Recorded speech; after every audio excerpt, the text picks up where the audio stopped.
This is Choi Yeon-sung, the hero of our story, and now he is in the most dangerous place in hell. How did he get here, you ask?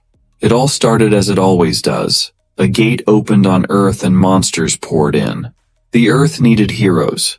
Hunters with supernatural powers, and some people got these powers. One of those heroes turned out to be our guy from the gym. He was always a Sigma who was only interested in training. Even when his girlfriend dumped him because he spent all his time in the gym, it didn't bother him one bit. His friends called him a dumbass because of that, but he didn't care about them like he didn't care about his ex-girlfriend. When he became a hunter, a goddess appeared before him in one of the random dungeons and offered him a crazy deal, which he accepted without a second thought. The only condition was that Yeon-sung would have to train in a special training room in hell for thousands of years. By the way, time doesn't flow there like it does on Earth. But everything went wrong. The training room was destroyed by a magical storm, and our hero fell into the depths of the abyss. Will he be able to survive and become the strongest as he always dreamed? Let's find out. A few weeks later, the storm throws him onto unknown soil where he lands on his knees, thinking it had been a hard first training. He wonders if this is the next place for his training. Little does our dear Choi know that this is an empty place in the abyss ungoverned by any constellation. And the first time he finds there is a serpent-like monster that is humongous in size but has scales of stone. Choi wonders if he is supposed to catch the serpent. The serpent looks like Onyx from Pokemon, but despite that, it appears to be an A-rank monster, far above his own capabilities as a mere C-rank hunter. He wonders if the goddess has grossly overestimated his abilities, but soon pushes the thought aside, thinking that she must have thought of all this already. He punches it with all his strength, but it does not even move or react. His attack is too weak to hurt it. Choi watches as his fellow hunters discuss the divine celestial technique, a D-rank martial art. They dismiss it as too slow and difficult because they fear the long and frustrating path to mastering it. No one wants to take on this challenge except Choi, who is interested in the divine celestial technique, even though others think it is a waste of time. Two older hunters warn him that it is a slow and difficult technique. It relies on inner energy, which takes a long time to develop. Most people choose faster techniques, but Choi seems to be drawn to the challenge. The divine celestial technique had no specific way to gain inner energy, but every time he used its moves, namely, the celestial punch, the celestial footwork, and celestial kick, he would absorb the exposed energy, thus increasing his inner energy, bit by bit. If he could just repeat this endlessly, he would become a master, but not just anyone can do that. Coming back to the present, Choi is trying to attack Onyx. While it initially has no effect, he keeps it up for years and years. One day when he punches it with all his might, he suddenly feels a rush of power. The force of the punch is enough to even shatter a lot of the serpent's hard stony scales, and it stares in shock at Choi, who has now unlocked a new skill, a B+ rank internal strike. It is a big improvement for his divine celestial technique. The system notifies him that he has reached the first class. The achievement, however, leaves him with a pang of doubt. He recalls stories of another martial arts hunter, Shaolin Li, a prominent Chinese warrior who had risen through martial arts alone. Shaolin Li is known for his Zenith class, which holds the strength equivalent to the sixth circle of magic. When asked by reporters if he aims to grow even stronger, Shaolin Li replies that his goal is to become S rank, an honor no martial artist has ever achieved before. But this is slightly demotivating for Choi, who believes that it would take him nearly 1,000 years to reach such a rank. Nonetheless, tears of joy sting the serpent's eyes on realizing that Choi's training has ended, and so have the serpent's days as a punching bag. Choi assures the serpent that he has no intention of killing it. After all, he was the one who had chosen it as a training partner, and their battles have been beneficial to him. When Choi is wondering where he has to go to start training again, the serpent bows its head, lifting him up, as if offering him a ride. Choi is surprised but thanks the Onyx as it takes way too long to move around on foot. It has been 100 years since he first arrived in this abyss. His memories drift back to the sound he heard upon arrival. A deep, resonant hum, like the distant echo of a mana storm. He remembers wondering then if the goddess herself was guiding him. Now, as the serpent carries him forward, he muses on the possibility that his training here might soon be nearing another milestone. But of course the serpent hisses. Although our idiotic Choi might not know, but the Onyx absolutely knows that going into a mana storm willingly is a crazy idea. Despite trying to convey that they might die if they enter, Choi is headstrong, and the serpent does not convince him otherwise or talk back. Ah, what a sad day to be a serpent. Together, they plunge into the heart of the storm, one of them in cheers and the other in tears. Choi and Onyx have finally emerged from the mana storm. The serpent is still shocked by the horror of what they had just passed through, but Choi is still under the hysterical misunderstanding that the storm was a form of transportation for people in the abyss. Yet, he not only survives unscathed, but also thinks it's beneficial.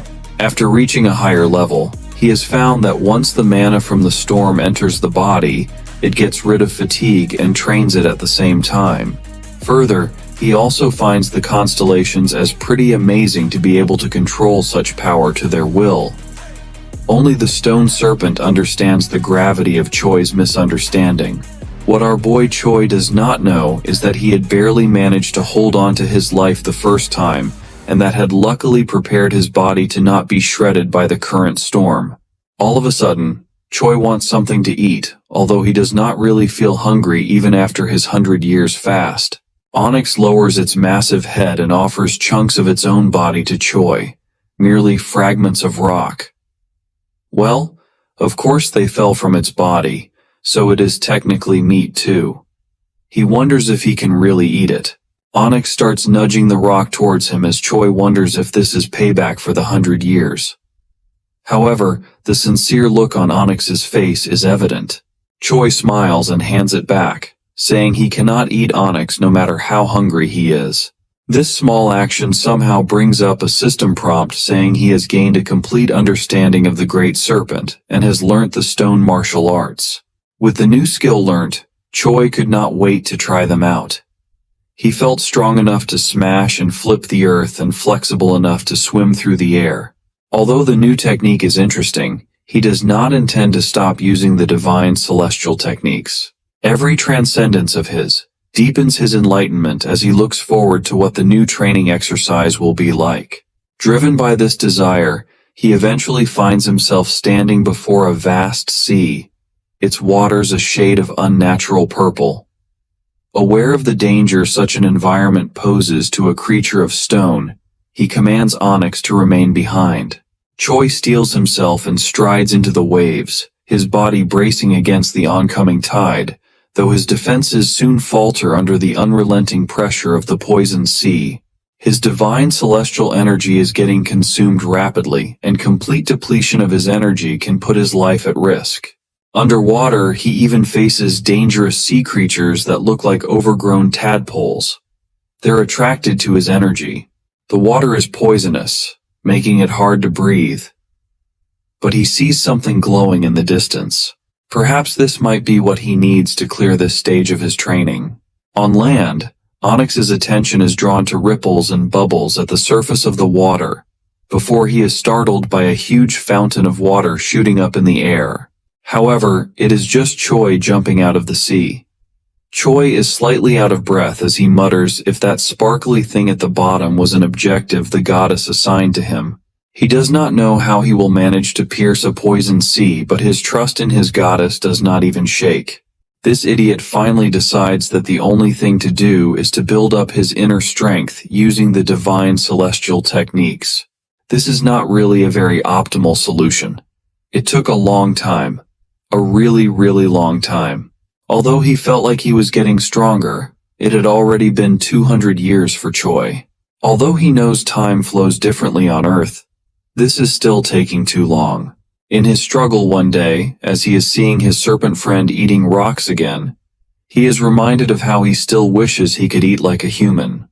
He is no longer hungry due to the abyss, but it still feels like he is missing something from his life. He remembers saying something similar almost 200 years ago. Just then, he finds a creature of the sea washed up on the shore, apparently dead, a peculiar beast that he decides to assume is an edible fish. Driven by hunger and curiosity, he tries to cook and eat it. How bad can it be, right? Choi needed to cook, but he did not have a knife, so he punched a rock and broke it into a sharp piece. He was calm and focused, showing how resourceful he could be. The stone serpent watched him with anxious eyes, wondering what the hell this human was doing. Choi started cutting the creature, but the toxic fish was melting both his knife and his chopping board too. He thought about eating it raw, but the serpent warned him. In a nervous fit, the serpent tried to bring something out of its mouth. This happened to be a special crystal, adamantine, that was the most precious treasure for rock-type monsters. As Choi uses it on the, fish, he realizes that it is not melting even after touching the toxins. Seeing this, he decides to make a set of cooking utensils for the time he trains in the abyss.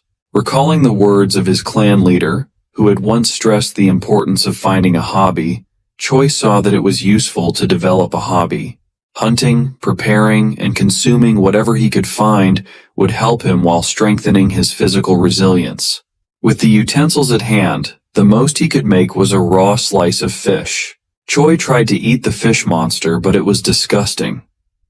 Onyx was visibly repulsed, making strange sounds of disgust. Choi, however, was unfazed. He was used to eating bland and boring food. For him, food was just fuel, not something to enjoy. He was more focused on the efficiency than the taste. When Choi took a bite of the fish monster, it was terrible, and poison started spreading through his body. But the system prompt showed that he was using his inner strength to fight the poison. Not only did he survive, but the poison actually made him stronger. He realized that these creatures could be a source of power as long as he did not become intoxicated, and he could even harness their energy. Feeling stronger, Choi looked at the sea. He saw the creatures not as enemies now, but food. He decided to eat them all, using their power to make himself even stronger. He would not be afraid of their poison anymore. Choi spent a few hundred years exploring the depths of the sea, fighting and eating monstrous creatures. Gradually he became immune to their poison and even learned to use it as a weapon. In the end, his poison immunity turned into unconquerable poison immunity. Now he was not just immune to poison, but also capable of using it by pulling on the poison in his dantian. Even his divine celestial technique ascended to new ranks. Even though Choi was powerful, he wondered why the goddess had not called him back yet. He thought about Earth and wondered if it was still the same. He knew he was very strong now, maybe even the strongest hunter on Earth. But the abyss was endless, and he felt he should continue his training. Thus it was finally time to say goodbye to his stone serpent friend. They had been through a lot together, but the serpent could not go with him to the deepest parts of the ocean. It was too dangerous. The serpent did not want to leave, but Choi knew it was the right thing to do. He could not risk his friend's life. Choi bid a final farewell to his stone serpent companion and dived into the abyssal depths. He was now a presence that instilled fear in the hearts of the fish. As he delved deeper, he finally discovered the source of the energy he'd first glimpsed. A shiny gateway, a portal to the next, and probably more perilous trial. A wave of energy coursed through his body as the divine celestial technique recognized the challenge ahead. A body trained in martial arts automatically prepared itself when it sensed powerful opponents. However, even if Choi would not have trained in martial arts, he could have sensed that dense killing intent was being focused on him.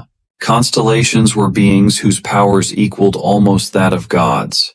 Their attributes within their domain essentially dictated the laws of nature there. And this just happened to be the domain of the dominator of blood and war. A towering and ghastly creature looked at Choi with a strange curiosity. When Choi said he was human, the creature scoffed, finding the idea laughable. It knew Choi was new to this place and decided to enlighten him.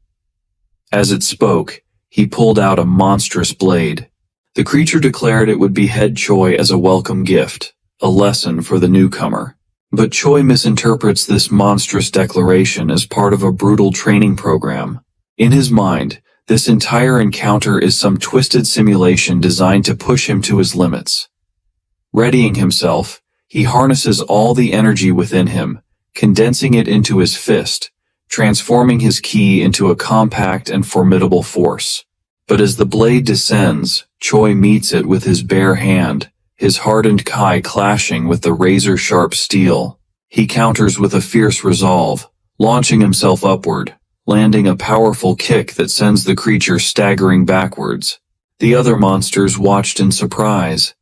Humans were weak here, but Choi was different.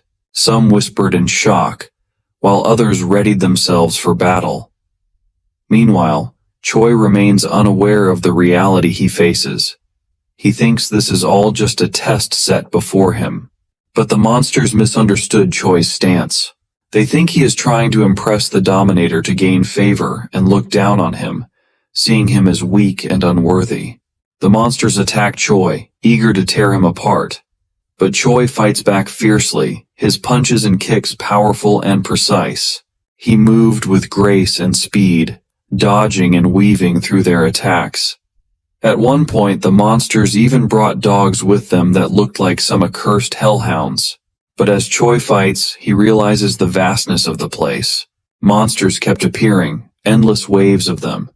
He understood that he could not win by sheer strength alone. This place was designed to drain him. The Dominator's domain had its own rules. Fight until you win or die. There was no other way. Struggling to gain any advantage, Choi catches sight of a structure in the distance. Driven by both desperation and curiosity, he surges toward it, dodging strikes and evading lunges as he moves. Finally, he reaches the building and forcefully kicks the door open, announcing that he will be borrowing the place, if only for a brief reprieve. Inside, he encounters a monster seemingly engaged in the mundane task of preparing soup. A strange sense of normalcy pervades the room, quite the contrast to the chaos outside. Right, a bit too normal. The creature looks up, and for a moment, Choi considers the possibility that this monster might be more benign, or at least disinterested in fighting. He asks whether the creature has anything decent to eat, mentioning that he has not had a proper meal in days. The monster listens with feigned civility, ladling out the soup with a polite nod. But as Choi approaches, it suddenly hurls the pot of boiling toxic liquid toward him. The noxious fumes spread, filling the air with a deadly venom meant to incapacitate him. However, the toxin is nothing to Choi, who has mastered immunity to poisons. The deadly substance merely strengthens him, feeding his energy reserves. He absorbs the poison as easily as breathing, converting it into raw power that courses through him, amplifying his physical prowess. The monster recoils, eyes widening as it realizes its fatal miscalculation. Before it can react, more monsters from outside have pushed their way into the building, filling the small space with snarling, violent energy. They surge toward him, undeterred by the fate of their fallen kin, eager to subdue the human who has dared to defy them. But Choi is prepared. In a swift motion, he flings the tables and chairs across the room, creating obstacles to slow their approach. The furniture crashes into the advancing monsters, scattering them momentarily, and Choi positions himself to defend against the next wave. Choi had been locked in a relentless battle for hours, transforming a simple chair into a deadly weapon. He had mastered the art of chair fist, a unique martial art born from desperation and necessity. This life or death struggle had awakened a new level of awareness within him. Every sense was heightened, every move calculated. Meanwhile, the goddess of balance is still worried about Choi. Even Angel Adikaniel, one of her most diligent servants, is scouring realms in a near impossible search for him. But it's not like he can find him in the abyss. After a fierce final struggle, Choi stands alone, victorious over every monster that dared challenge him. But as he rested, a thought lingered. How many more battles would he have to fight? His senses, honed to near perfection from his prolonged ordeal, pick up on something unusual emanating from the depths of the restaurant. He feels a powerful aura concentrated in a single spot. Drawn to it, Choi moves toward the source, only to be intercepted by a hand gripping his leg. The restaurant's owner, "Wait, did not this guy die?" Never mind. The owner pleads with him, begging him not to drink from the precious pot that he has worked so hard to obtain. The owner says that the dominator of blood and war does not tolerate dull or uneventful battles. Such monotony is no life for warriors like themselves, who will be forced to fight, die, and be reborn, only to repeat the cycle endlessly if they allow themselves to grow complacent. This pot was something the owner had suffered a lot to find, but Choi is unmoved. In a swift, dismissive motion, he kicks the owner aside, asserting that, in a contest of life and death, the victor claims the prize. With this decisive act, Choi declares both the pot and the entire restaurant his rightful spoils. Today marks the birth of a new era within these walls. The establishment is now his, and he declares it will henceforth be known as the Demon Inn. Yet the original demonic owner is not willing to let go so easily, still groveling for the place he once ruled. Choi, however, makes his stance clear. If the demon wants it back, he will have to fight for it. As Choi surveys his domain, he notes the surprisingly clean state of the kitchen, the one area seemingly untouched by the endless skirmishes. But he finds the pantry sparse, devoid of usable tools or ingredients. Aware that he will have to make do, Choi resigns himself to eating whatever he can find, raw and unaltered. Choi tried eating the meat only to discover it was poisonous. Instead of fear, curiosity took over. Why would a demon poison its own food? He found a strange fruit, and sure enough, it too was poisonous. Frustration grew. Was everything in this darn restaurant toxic? Was this regular food for demons? Choi taps into his complete immunity skill, laughing at the poison. If this is the best that demons can do, then he'll make a feast out of it. And why not? If he's immune to poison, he might as well turn it into a power-up. After all, a little poison never hurts anyone, right? From that day on, Choi settles into a routine that borders on the bizarre. By day, he battles monsters that venture into his inn, testing his strength and honing his chair fist technique. By night, he was experimenting with poisons and ingredients that would look unusable in conventional cooking. And so hundreds of years pass. One day, the old demon owner came back with his army of monsters. They wanted to take back the inn. He acknowledges their persistence, but it does not matter as they cannot defeat him. He warns them while kicking them out that this place is no mere restaurant. It is now the Demon Inn. His years of fighting have tempered him, and suddenly a system prompt appears saying that he has received the A-rank skill, Body and Fist. This strengthens his divine celestial skill and makes his inner strength circulation faster.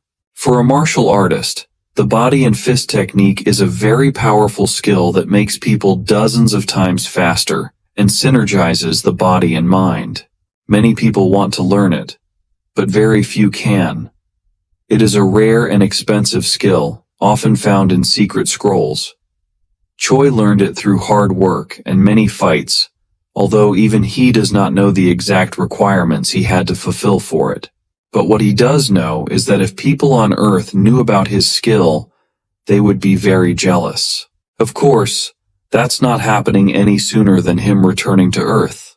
Meanwhile, the monster continues to pour in, and unbeknownst to Choi, a dark figure flies through the sky approaching the inn. One regular day, the ground was covered with the bodies of monsters he had defeated. For 100 years he had lived there, fighting and winning against countless creatures. No monster could defeat him. They tried to attack him, but he was too strong. This place was his home, and no one could take it from him. Any attempt to breach his encampment, to lure him out or provoke him, ends only in their own destruction. The monsters were now gathered around Choi's camp, trying to find a way to defeat him. But no matter what they did, they could not break through his defenses. They were frustrated and confused. Choi also felt restless. He was strong, but he felt like he could be even stronger, but just did not know how. Suddenly the monsters outside the camp start shouting about how they had fresh void beast meat and adamantium. They taunt him as they shout about the treasures lying about, trying to lure him out of his impenetrable fortress. Choi was annoyed, not by the monsters' taunts but by their pathetic attempt at acting. He finally stepped out of his safe place, ready to fight. He knew that staying inside would not help him grow stronger. He wanted to challenge himself and reach his full potential. As Choi exits his sanctuary, the monsters swarm him, but he dispatches them effortlessly, one by one, as he has done countless times before. Yet this time, there was a new monster in the crowd, much larger and looking much more menacing. The monster draws its massive sword, slamming it into the ground with a force that shakes the earth. Choi, undaunted, sidesteps the blade, evading the strike. The monster seethes, unable to accept the prospect of defeat at Choi's hands. In that moment, Choi recalls the words of Shaoan Li, a renowned martial artist and a class hunter, who once described the ultimate stage of martial arts as one where confidence in oneself is absolute. In the past, such confidence had eluded him. His focus had been entirely on cultivating inner strength, on relentless, desperate attacks against his foes. His urgency, his drive, stemmed from an underlying insecurity he could never fully name. But now, standing amid his fallen foes, he realizes he has shed that insecurity. Choi feels at peace, his mind as calm as a still lake. The world around him seems to speak to him, affirming his strength. He moves fluidly, seamlessly evading attacks, his body imbued with the divine strength granted by the celestial technique he has mastered. He no longer relies solely on brute force. Instead, he absorbs and redirects his opponent's strength against them. Through this realization, he attains enlightenment, understanding the full counter technique. It is an insight that transforms him. He silently thanks the demons for their misguided attempts. Apart from the technique, he also obtained the adamantium and the rare meat after all. Choi went back to his safe place, laughing at the monsters. He told them he would only fight when they brought him meat or adamantium. The monsters were confused and angry. They knew they could not beat him in a fight. So the next time they brought the materials, they tried to attack him from far away by bombarding him with powerful magic. A series of explosions shattered the air, flames and shadows intermingling in a fierce assault on his encampment. But as the smoke clears, the demons see Choi's silhouette rising unharmed. He survived the attack and successfully increased his body's durability by a stage due to having blocked the attacks. The more the demons attempt to overwhelm him, the more Choi's power grows, the gap between them widening with each encounter as the years go by. The monsters finally realized they could not defeat Choi. They were tired and hopeless. Choi, feeling a bit playful, let them attack him one by one. He knew he would win, but he also understood their desire to fight. Monsters line up to fight him, and the waiting line is long as hell. The demons are surprisingly docile as Choi promises to fight them all as long as they do not make a commotion. Sigh these muscleheads. One such day when he is thinking about how he has gotten quite close with the demons too, he examines the hunter card given to him by the association long ago. The card, enchanted with magic, displays his current stats, and he marvels at the transformation. Once a mere C+ rank, he now possesses abilities far beyond anything he could have imagined. His rank has not changed, but his skills have evolved. A divine celestial technique, complete poison immunity, body and fist mastery, full counter mastery, invulnerable body, and the legendary 3 flowers convergence. He has achieved the state of heavenly perfection, a resonance with the world itself, granting him an insight that transcends all others. It is this final skill, the resonance from the world, that intrigues him most. It is an ability he has never heard of. His stats have grown incomprehensibly high, and every skill he possesses has ascended beyond anything he'd once imagined. His list of abilities stretches on, each one shining with a rank mastery. But convergence of three flowers, now that was something even more profound, more mystical. This technique, rarely seen on Earth, was a martial ability hunters only spoke of in legend. The convergence of three flowers marked the pinnacle of Kai cultivation. Hunters used it when their powers were honed to absolute purity, when the quality of their inner strength was refined to an immaculate state. Should this purity falter, the skill would weaken. Yet, if nurtured, if cultivated with dedication, it could elevate a warrior to mythical status, a pinnacle where three flowers of Kai, vitality, and spirit bloom as one. Choi remembers tales of great martial artists who'd achieved such a level. Those individuals were known to have mastered unique A-rank techniques like Violet Dawn Divine Technique or the legendary Divine Tai Chi Technique. To reach this pinnacle was to touch the heights of martial skill, yet Choi never intended to seek such perfection. He had wandered through the abyss, his time stretching into an eternity, cultivating a pure form of inner strength without ever realizing its impact. Unknown to him, his body has now become the embodiment of a heavenly martial body, an ideal physique where his affinity for Kai reaches unimaginable depths. While this is often considered an innate gift, a rarity among the rare, Choi now understands that his body has been refined through sheer will, not merely bestowed by fate. Far away, the goddess of balance seethes in her realm, her gaze unable to locate him. She has lost track of Choi in the ever-shifting layers of the abyss, his existence hidden from her omniscience. Choi, however, remains oblivious to her frustration, his focus solely on his own path. His skills have evolved beyond mortal comprehension, and he's now attained what he deems the state of perfection. This level is born of relentless training and countless battles, a state that allows him to observe martial techniques once and master them instantly. Skills that took lifetimes to perfect are his to wield in mere moments, as a mage summons spells. And yet, resonance from the world eludes his understanding.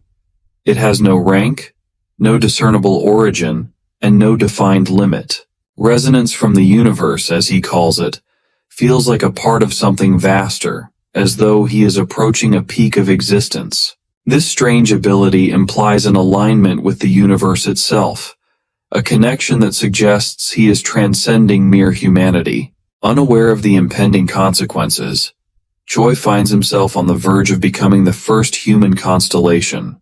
Choi finished cooking soup and looked at his hunter card. Soon, the Demon Inn was filled with wounded monsters.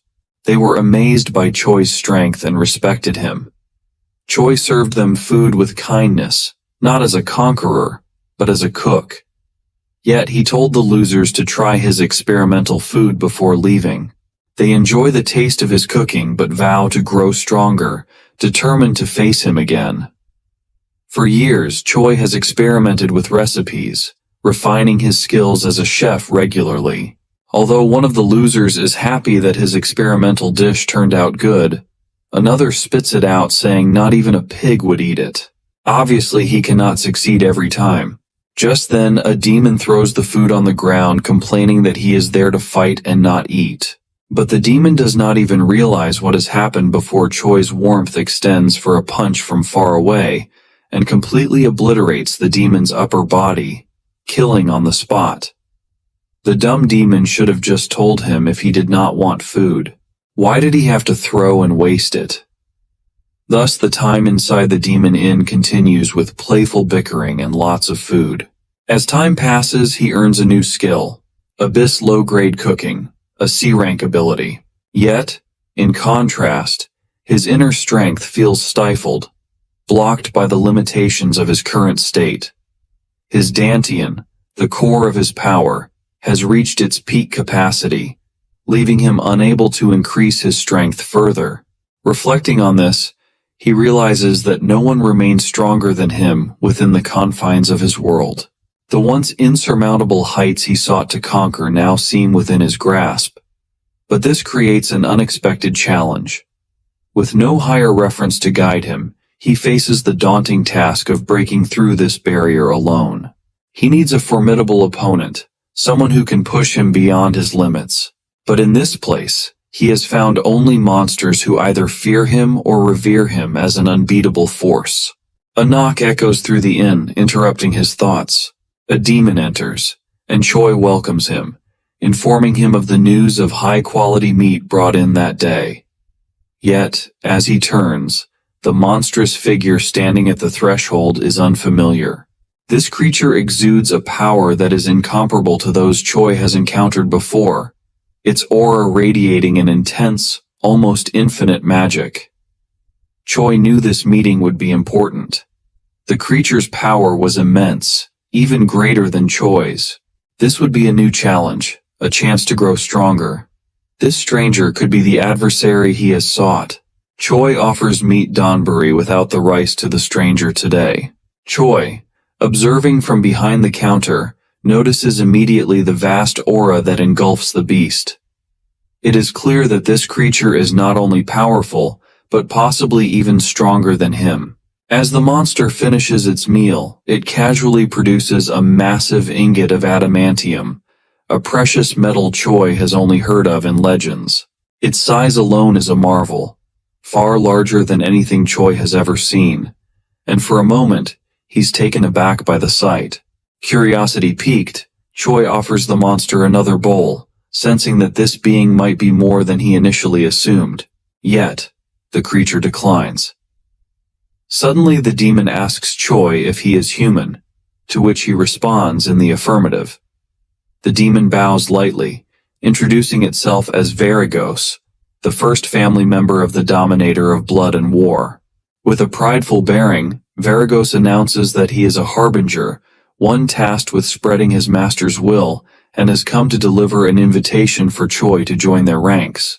Varigos speaks of his master with reverence, detailing the significance of being part of the Dominator's family, and conveys how this would elevate Choi in the cosmic hierarchy, allowing him access to unparalleled power and influence. Varigos assumes Choi would be honored, even overjoyed, to accept such an offer. After all, no matter the distances or the world one comes from, a direct invitation from a constellation, a celestial being of nearly limitless power, is a rarity. Refusal, he believes, is unthinkable. Yet, to Varigos's astonishment, Choi declines the proposal with an air of calm resolve. This unexpected rejection rouses a dangerous fury in Varigos, whose pride is shaken by such blatant defiance. The air thickens as his anger manifests, a surge of pressure flooding the inn and challenging Choi. But Choi, undeterred, faces Varigos head-on. He recognizes this confrontation as a long-awaited opportunity, a truly worthy opponent, capable of pushing him further toward his ambitions of strength. In the tense silence, Varigos insists that Choi's potential is precisely what his master seeks, that the Dominator of Blood and War thrives on followers who embrace battle and adversity. Yet, he cannot fathom why Choi would refuse. Choi, in response, mentions a prior commitment, a promise made to another constellation, one he is unwilling to break. Varigos grows curious and presses for details, sensing no trace of constellation energy around Choi. Choi admits that although he has not yet joined any family, he awaits a place promised by a constellation with the power to foresee the future, one who has assured him that his path lies with her. Varigos laughed at Choi, calling him a liar. He explained that powerful beings quickly claim mortals with potential, either through contracts or by taking them to their own worlds. Varigos was sure that if Choi was truly special, he would have been taken away already. He could not believe that Choi was still free. Choi refused to believe Varigos. He was confident that his constellation had a plan for him. He told Varagos about his long journey and the many challenges he had faced. Varagos was more confused than skeptical. He said that if Choi was truly special, he would have been taken away by his constellation long ago. Further, if there was really a constellation capable of controlling mana storms as Choi suggested, then they would have already conquered the abyss. He asks if Choi is sure that he simply did not just get caught up and transported there in the magic storm. Before he can speak further, Choi releases a fierce and angry aura shutting his mouth. Choi began to doubt himself. Maybe his journey was not planned after all. Maybe it was just a terrible accident. But he had never stopped to doubt it for an instant amidst the excitement of growing stronger. He felt sad and tearful as he exited the inn, thinking he should have questioned this long back. But he held back his tears, knowing that even a single tear could weaken him. Choi made up his mind to return to Earth as he had already wasted a lot of years. But Varagos blocked his path. The receiver of the axe of blood, Varagos, finally revealed his true form. He would not let Choi escape his master, the dominator of blood and war. Varagos was very powerful, and he was ready to fight Choi. He said that even if Choi died, the dominator would bring him back to life again and again. As they clash, Varagos notices something unusual about Choi's movements. Despite the lack of any visible magic aura, Choi moves with a speed and agility that defy logic, almost as though he's moving faster than the eye can track. Intrigued, Varagos realizes that this must be a result of the celestial footwork technique, a rare skill that infuses physical prowess with divine power, allowing Choi to maneuver in ways that seem impossible for a mere mortal. The sight stirs Varagos's warrior spirit, and he intensifies his attacks, drawing upon his blood baptism technique, an ability that bypasses the need for traditional mana and taps directly into his own vitality and rage. A rain of corrosive liquid that looks like blood. Yet, Choi's invulnerable body technique shields him from the worst of Varagos's attack, but it still will not be enough to put up with the enemy's skill for a long time. Meanwhile, the demon taunts him to finish up soon as his master, the dominator of blood and war, awaits them. The air trembles under the oppressive weight of the dark red mana pouring down like an acidic torrent, burning, melting, annihilating anything unfortunate enough to encounter it. This ability is a terrifying show of Varagos's overwhelming magic, a force that transcends human understanding, far beyond the capabilities of any mortal magician. Choi's body swells with power, fists radiating an intense aura that seems almost alive, amplifying with each motion. His heightened senses and mastery over the heavenly martial body technique allow him to conserve inner strength with perfect precision. Through three-flower convergence, his every move is sharpened. For Choi, this is unlike any danger he has ever faced. In the face of Varagos's unimaginable power, Choi's mind becomes still. Long gone are the doubts and frustrations that once held him back. The regret over time he thought wasted on misunderstandings. Now he is fully immersed in clarity, akin to the calm he feels in the heart of this mana-infused storm. Speed becomes his most vital asset. He focuses intently on the flow of energy around him, reading every shift. With his heightened perception, he anticipates each drop of the corrosive rain from Varagos's power and evades them with precision. The art of phantom footwork elevates him beyond ordinary movement. He achieves a rank once thought unreachable, an S-rank technique that enables him to traverse space in an instant, allowing him to move to any location he envisions in the blink of an eye. Varagos is stunned. In all his experience, he has never seen a mortal evade his baptism of blood, a magic spell capable of obliterating legions. To him, martial arts had always seemed like the domain of the weak, an antiquated practice inferior to the vast power wielded by true magicians.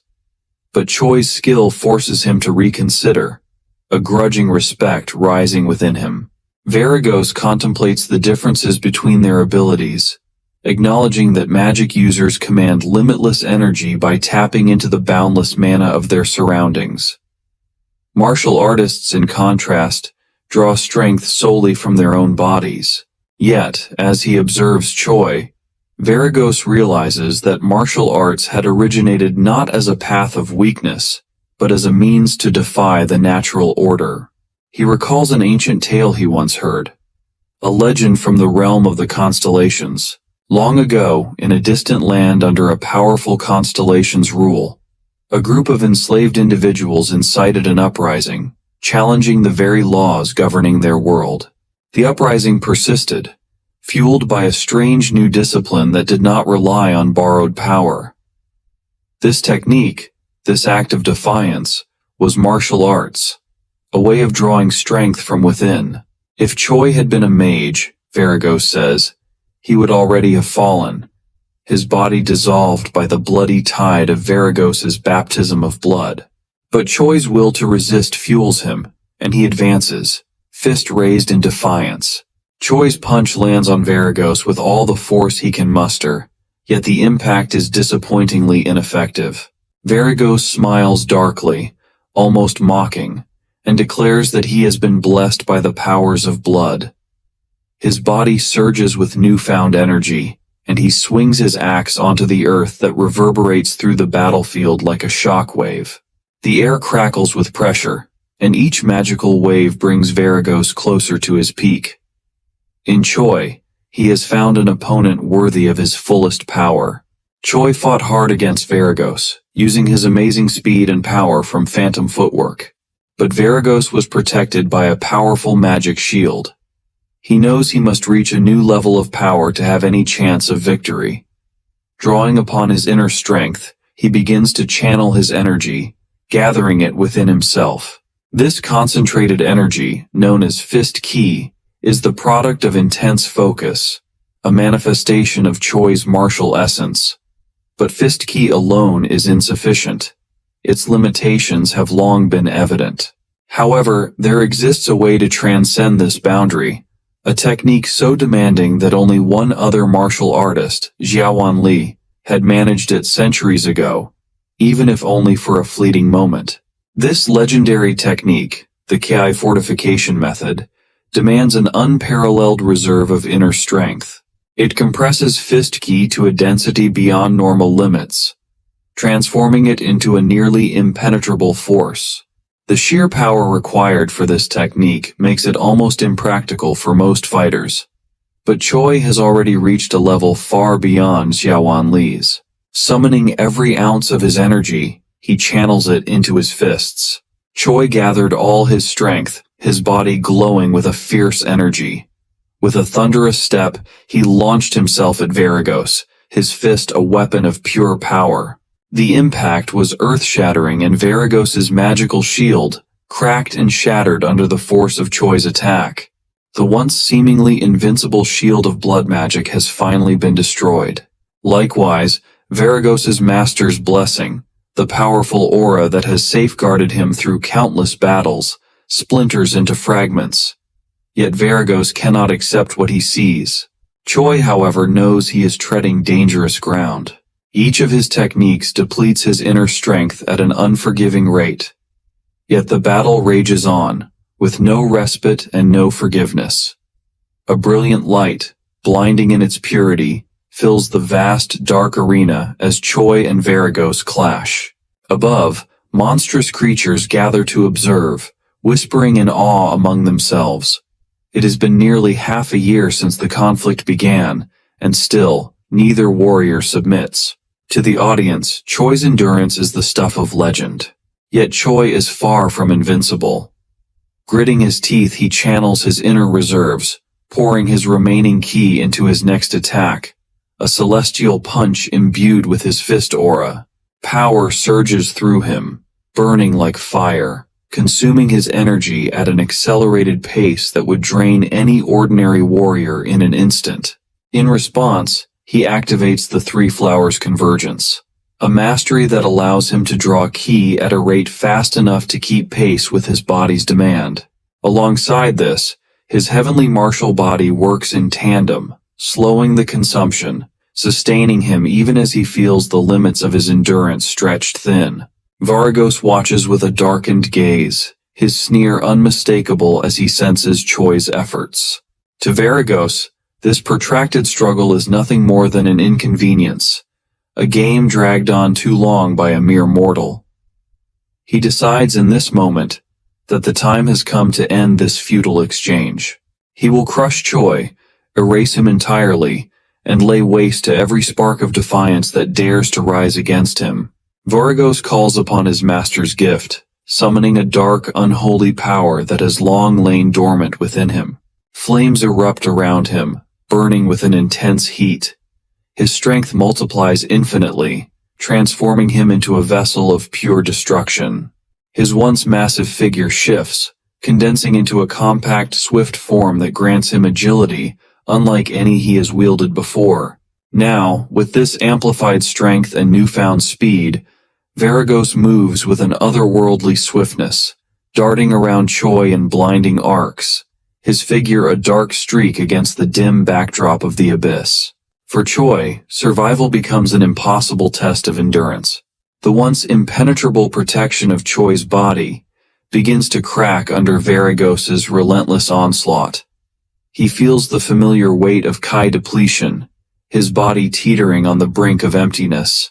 Yet he cannot afford to lose focus, as that would mean death. Knowing that time and energy are slipping away, Choi finds himself faced with a desperate decision.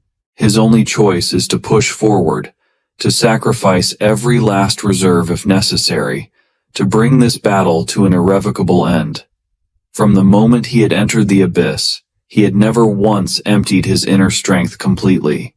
That would be practically suicide for a human here. But with not much choice left, he uses all his remaining inner strength to deliver a punch.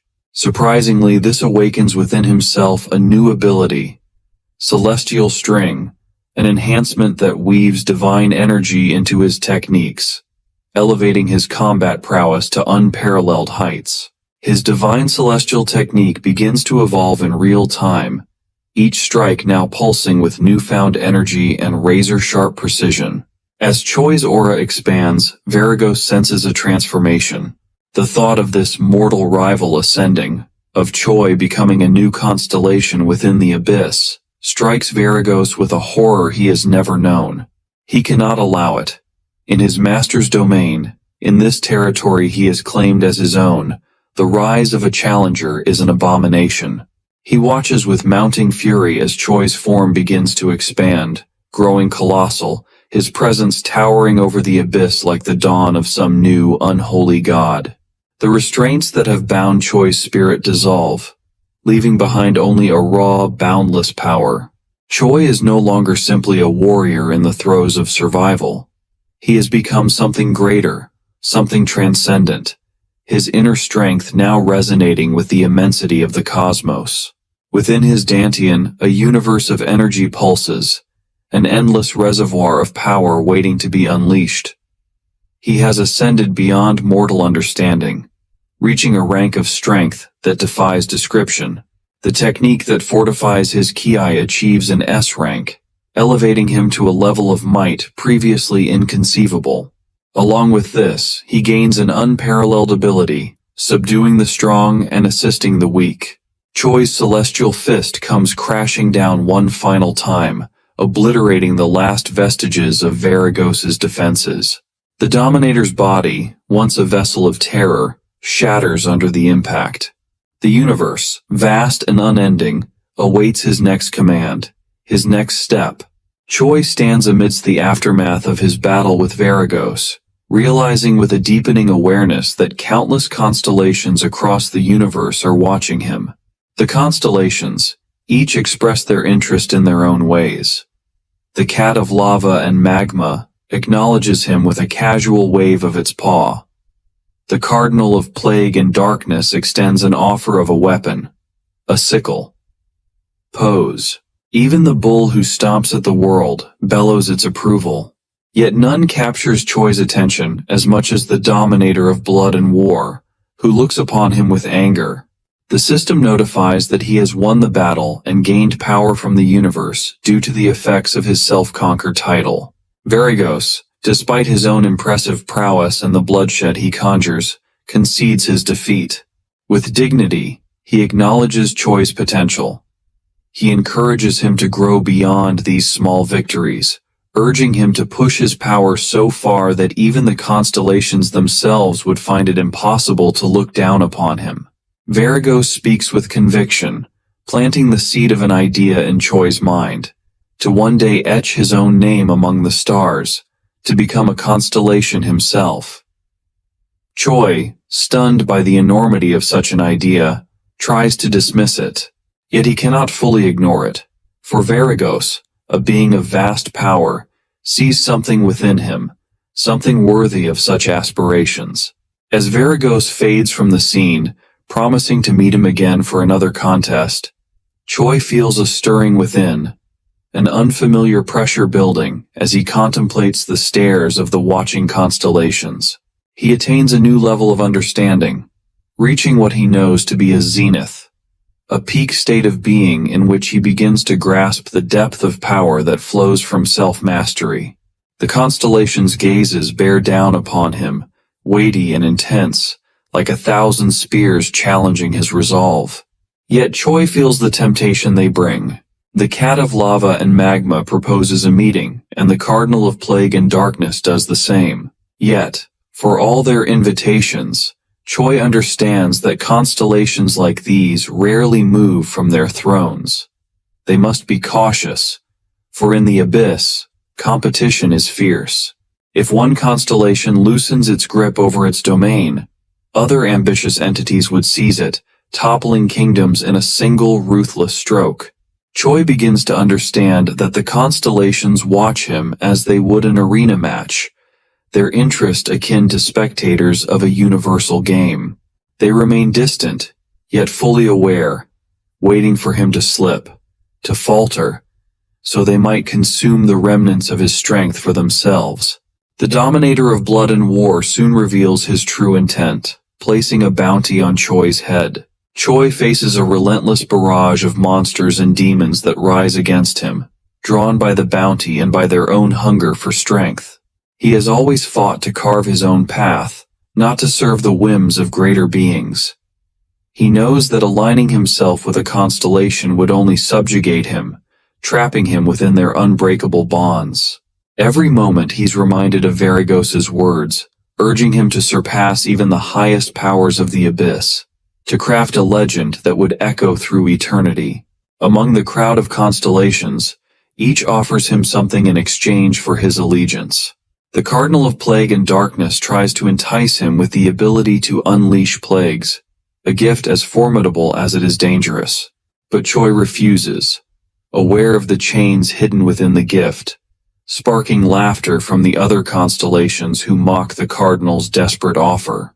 The Cardinal, bristling with frustration, seethes at the rejection, a response that only amuses the rest of the constellations further. The Cat of Lava and Magma, undeterred by Choi's dismissal of the plague skill, instead offers him a book, a tome of magic, rich with ancient spells and secret knowledge, the fabled Cat's Book. But Choi, resolute in his path, declines the gift, declaring that he will rely on martial arts alone. The cat, mildly disappointed but not entirely surprised, then tries another approach. It presents him with a piece of adamantium, a rare metal, gleaming with an otherworldly light. The offer is tempting, a material that could bolster his defenses to near invulnerability. This time, Choi accepts, but only on his terms. He will use the metal not as a symbol of submission, but as a tool to forge his own destiny. He is no one's subject, no one's pet project. The cat, seemingly pleased yet subtly exasperated, advises him to consider forming a contract if he wishes for even greater resources.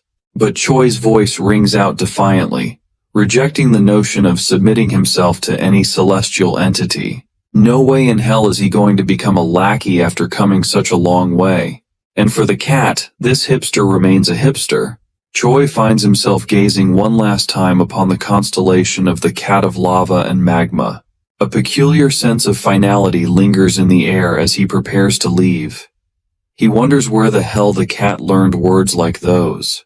Choi walks back and arrives at the Demon Inn, yet now it is unrecognizable. The inn is in ruins, walls crumbling and shadows thick with desolation.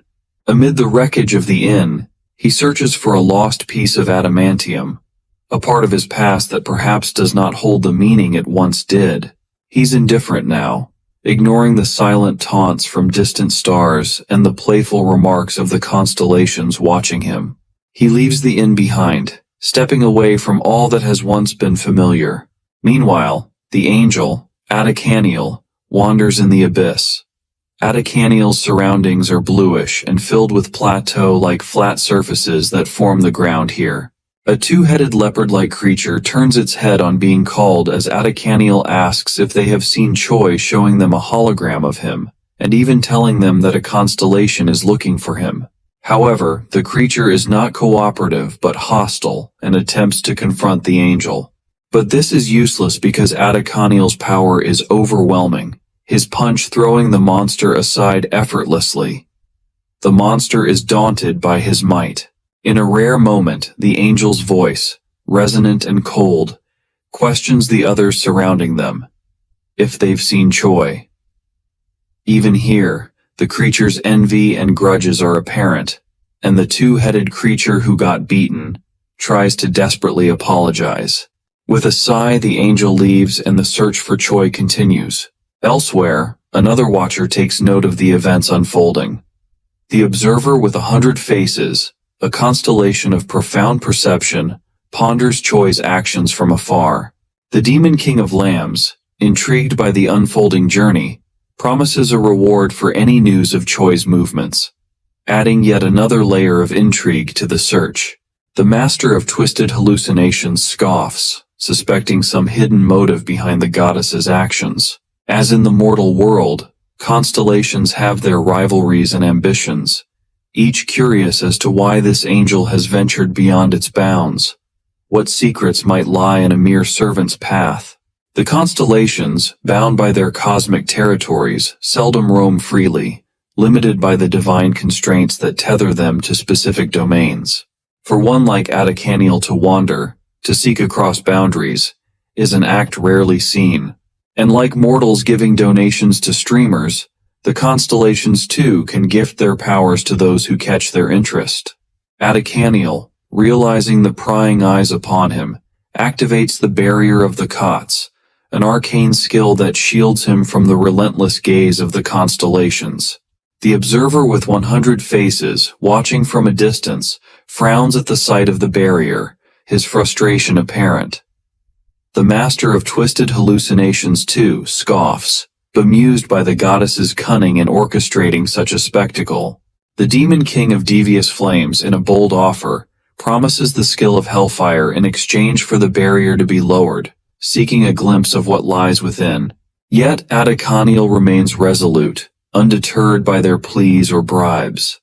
Meanwhile, Choi is still in the Forsaken Land within the Dominator of Blood and War's domain. He raises his fist, striking the empty air while training. Choi had mastered the divine celestial technique. He was no longer human. He was a godlike being. Every move he made was perfect, every strike powerful. He was one with the world, his power flowing through everything around him. Yet he continues using the celestial punch just like when he first started training. With a final punch, a system prompt notifies that he has chosen a life befitting of his status as his existential power increases. When he slayed Varigos and decided to leave the Dominator's domain, he had seen a large change to the unknown skill called resonance from the world. He had reached the peak of his presence, and the world was resonating in response. This is what earned him the title of the undefeated avatar of training, embodying the art of self-perfection, ever pushing the boundaries of his form. But how was he supposed to grow stronger and become a constellation now? As Choi contemplates his path, monsters approach, guardians of this dominion. They mock him, belittling his intrusion as an affront to the Dominator's authority, taunting him with memories of past encounters. Yet within him, the realization dawns that his path to constellation hood lies in honing his essence, deepening his existential power. To exist as a constellation, he must embody the ideals he seeks, his presence growing until it is large enough. He faces the monsters with renewed purpose, dispatching them with grace and precision, even wielding one hand at times as if their attacks are but an afterthought.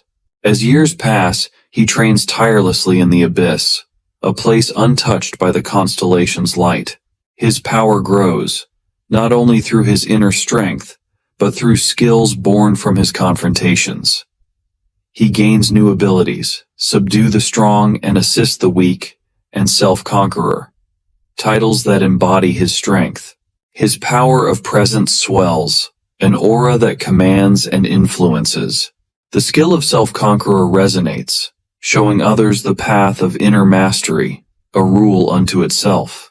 If constellations would start following contradictions, where a cardinal of plague and darkness would wield healing magic, and a dominator of blood and war would speak of peace, their power would weaken, and so will celestial standing, for their influence is shaped by the ideals they embody. Choi understands this implicitly. To wield self-conqueror, he must face an opponent stronger than himself, yet he must never falter, for his worth as a self-conqueror lies in his unwavering resolve. Suddenly the ground breaks open, revealing a colossal figure emerging from the darkness. Onyx, the stone serpent. Choi stares, memories stirring of a time when Onyx had been a loyal companion. The serpent's stone-scaled body looms massive and imposing, a being of ancient power that has come seeking him once more. The sight of Onyx rekindles a spark of memory. An old friend is back. Choi steps forward, arms wide as he welcomes Onyx, his old companion. But his friend's response is cryptic, unsettling. Choi's gaze travels down, taking in the sight of other serpents clustered around Onyx. Other stone beasts similar to him, but bearing none of the warmth that Onyx once held. They seem menacing, their eyes gleaming with a cold, unyielding threat. Onyx's silent alarm reaches Choi even without words. The stone serpents have gathered with a purpose, and it is clear they are here not as friends, but as hunters. Choi realizes that he is the prey. Suddenly, Choi felt a terrifying presence rising from the earth. It was a creature so huge and powerful that it made everything else seem small. Choi knew this creature's magic was so strong it filled the air with a chilling energy. He was facing his greatest challenge yet, the Hydra, a gargantuan serpent bearing 9 heads. Choi has attracted the attention of constellations before, beings who watched and judged his every move. Some cheered him on, admiring his unyielding strength, while others sought his downfall, seeing in him a potential rival who, if left unchecked, could disrupt their celestial hierarchy. Among his most relentless adversaries is the Dominator of blood and war, a being who despises Choi for having vanquished a servant in his own domain, an unforgivable affront in the eyes of a constellation. The Dominator and other powerful beings saw Choi as a threat. They wanted to stop him from becoming too powerful. So Choi went to the Abyss, a place where powerful creatures lived free from the control of the constellations. The Hydra, the ruler of his own domain in the Abyss, was one of the most powerful beings there. It had immense power, but it was wild and uncontrolled. Within Choi, skills ignite in response to the threat. His abilities to subdue the strong and empower the weak surge to life, resonating with the energy of his surroundings. He feels his power growing, drawn to the challenge before him. He recognizes that this fight will test him, push him beyond his limits, but his spirit rises to the challenge. The aura of the undefeated avatar of training surrounds him, solidifying his resolve. Onyx's warning lingers in his mind, cautioning him against the imminent danger. Yet Choi's spirit, shaped by relentless battles and hardened by endless training, drives him forward.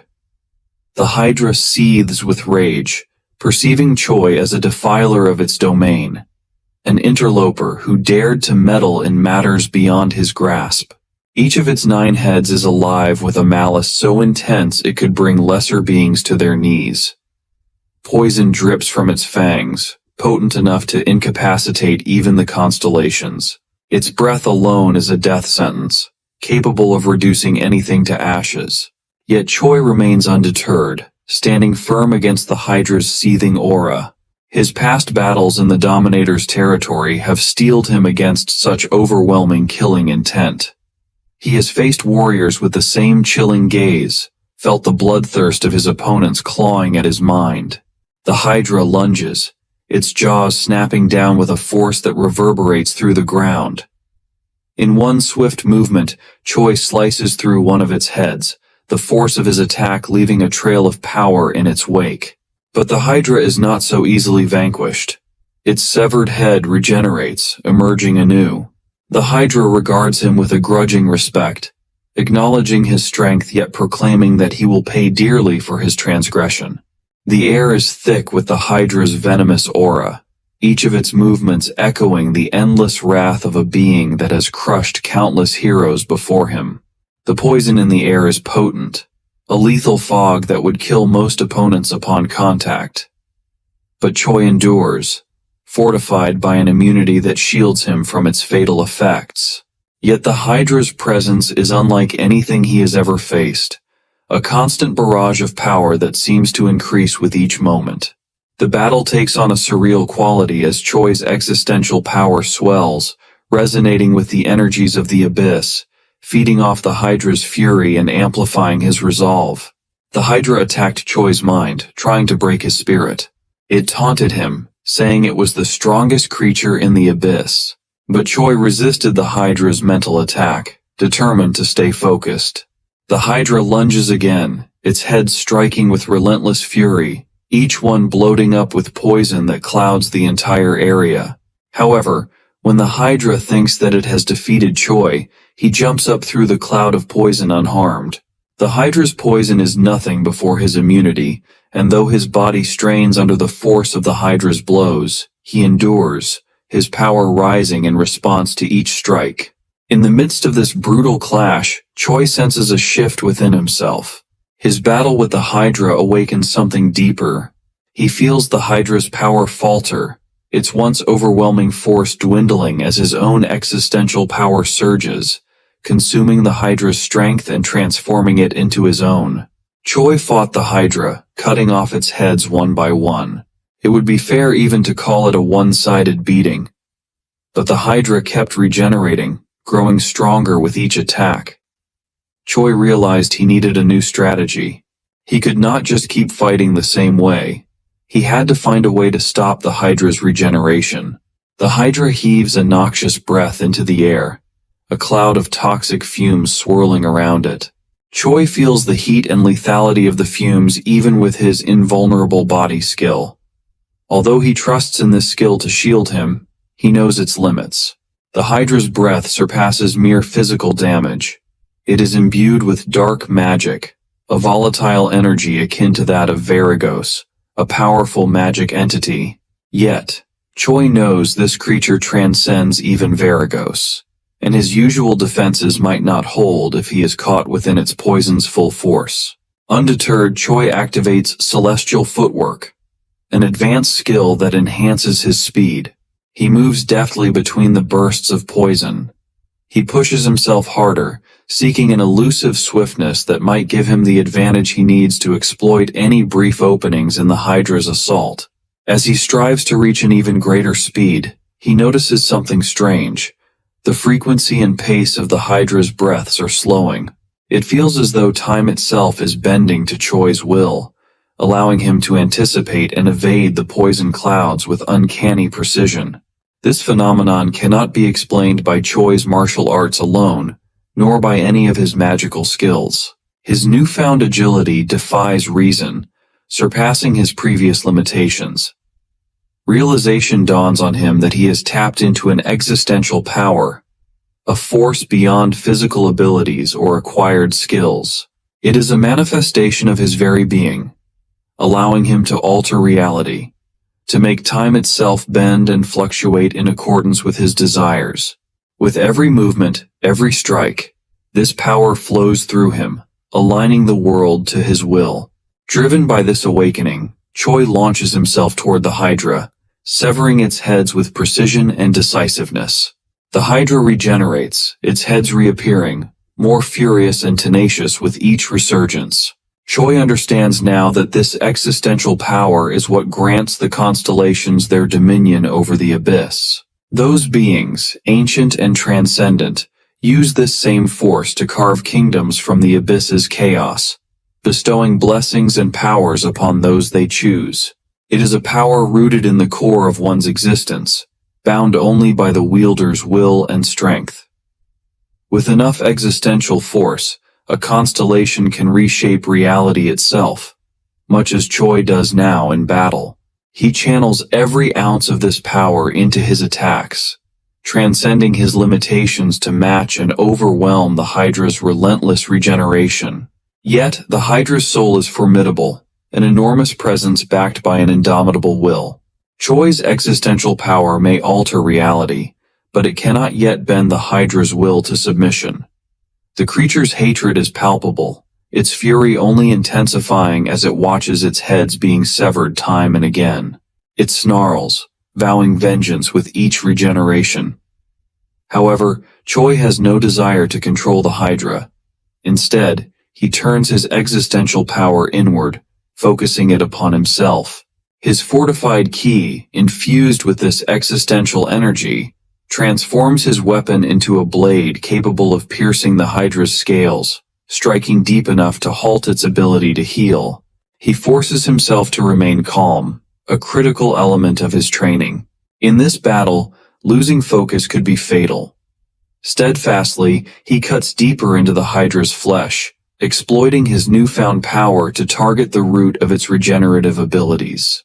For the first time, he notices that the Hydra's wounds are not healing as swiftly.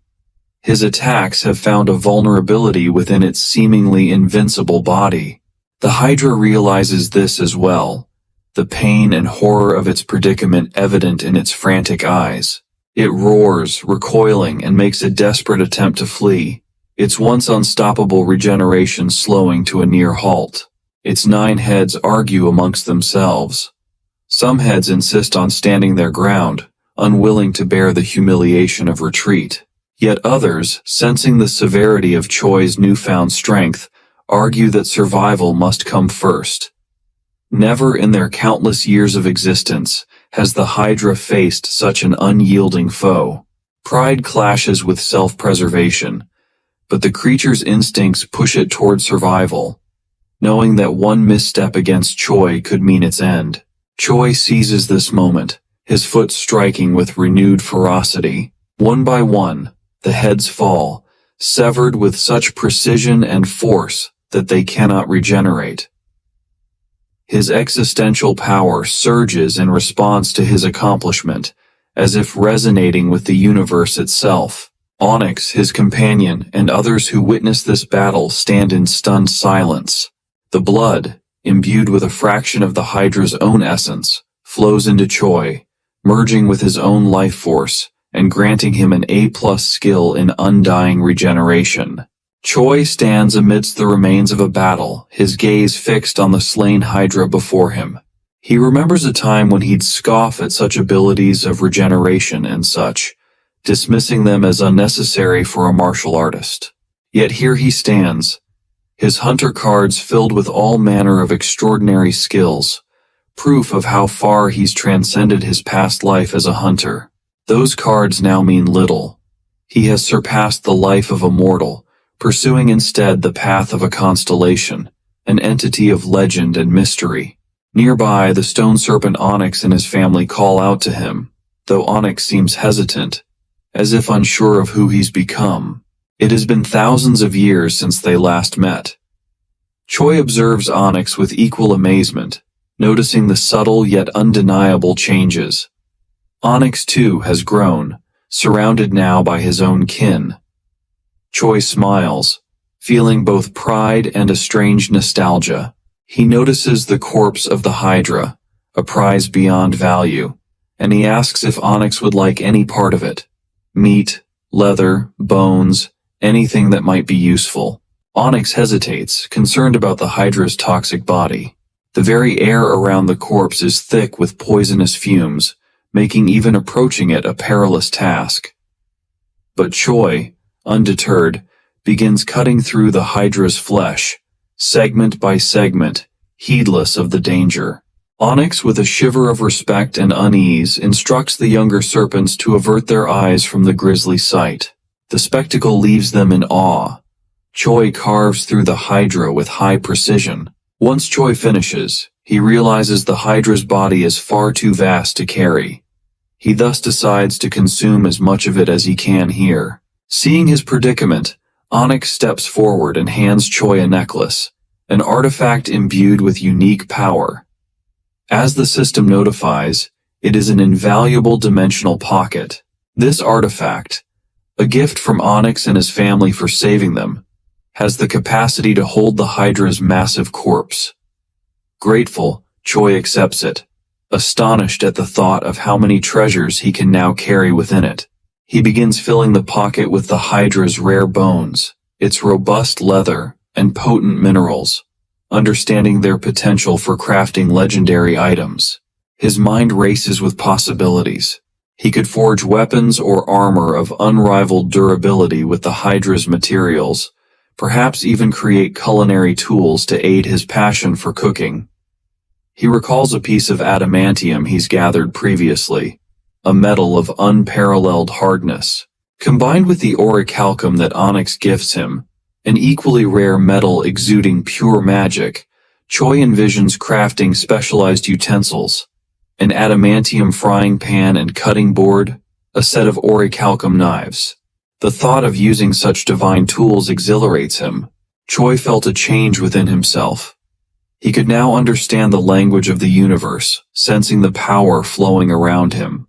He realized that his strength came not just from his own power, but from the power of the universe itself.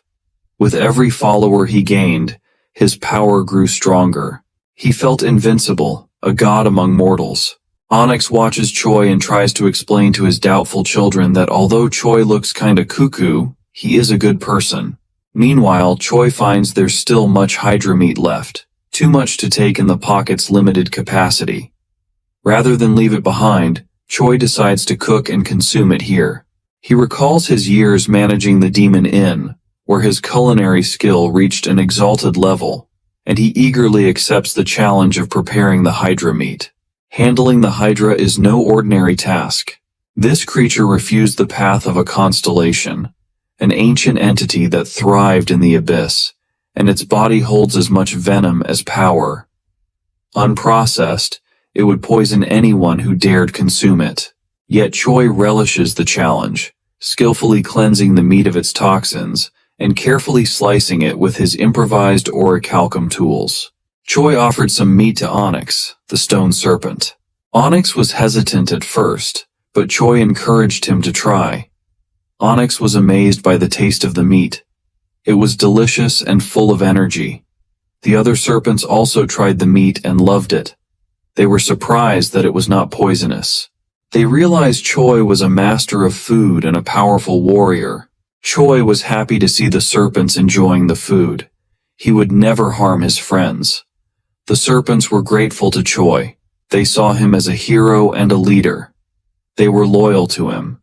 Choi felt a surge of power, a connection to the universe.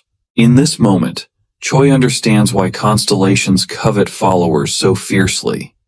Every follower enhances his existential power, weaving their strength into his own.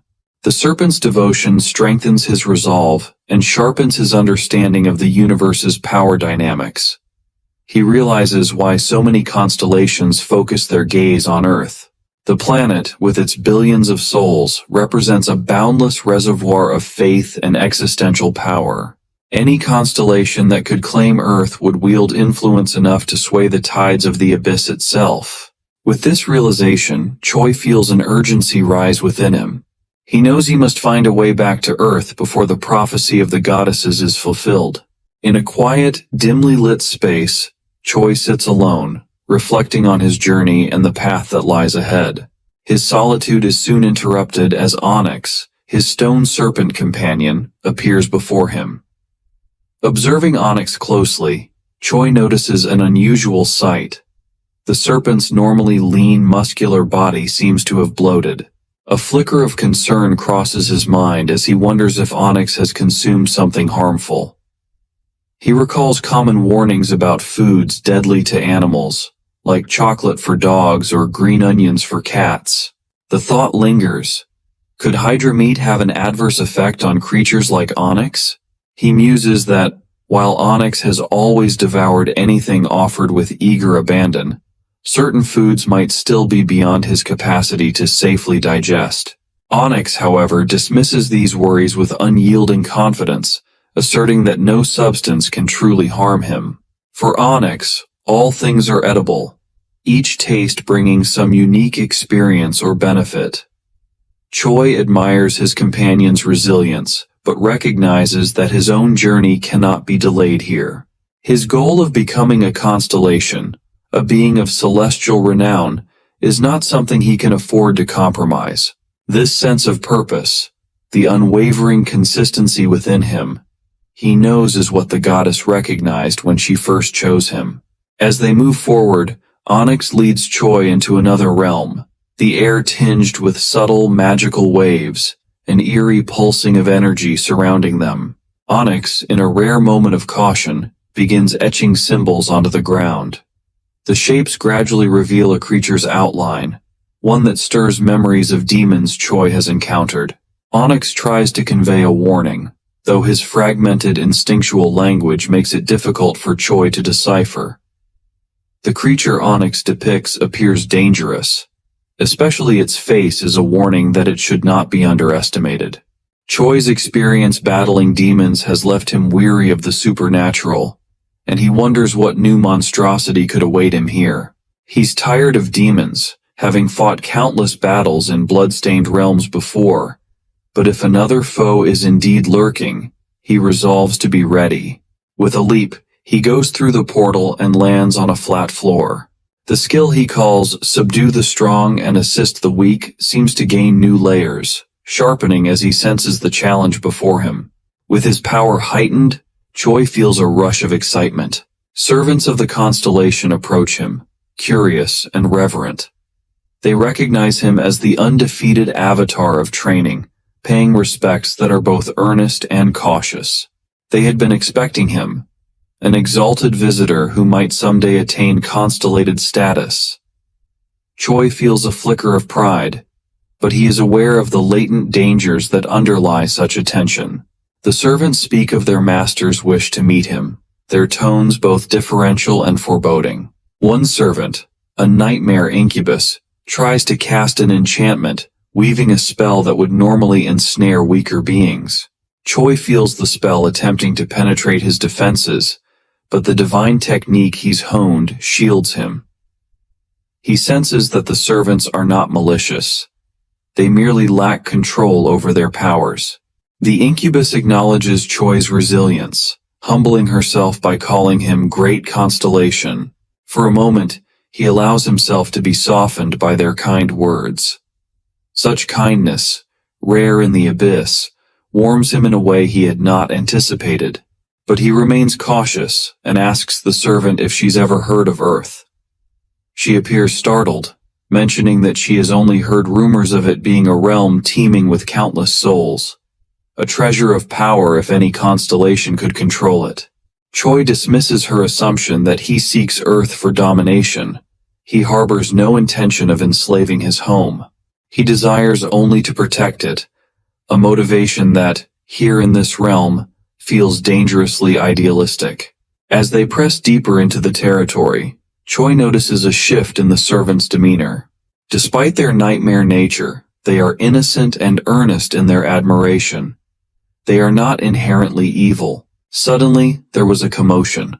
A creature was screaming, desperate for power.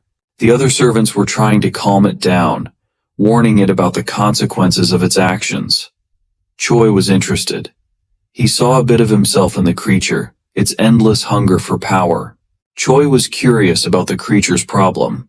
His companion explained that nightmares needed to feed on the desires of others to survive.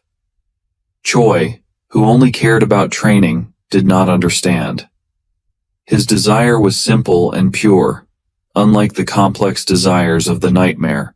The nightmare also desired to consume Choi's unique desire, but assured him that she can control herself. At last, they reach an imposing gate, adorned with ancient symbols and radiating a formidable energy. The servant pauses, her voice trembling slightly as she admits that she has no authority to proceed beyond this point. But Choi decides to bring her along, sensing that her presence may provide a subtle advantage should he face the unknown within. She is visibly touched, her gratitude palpable as they cross the threshold together.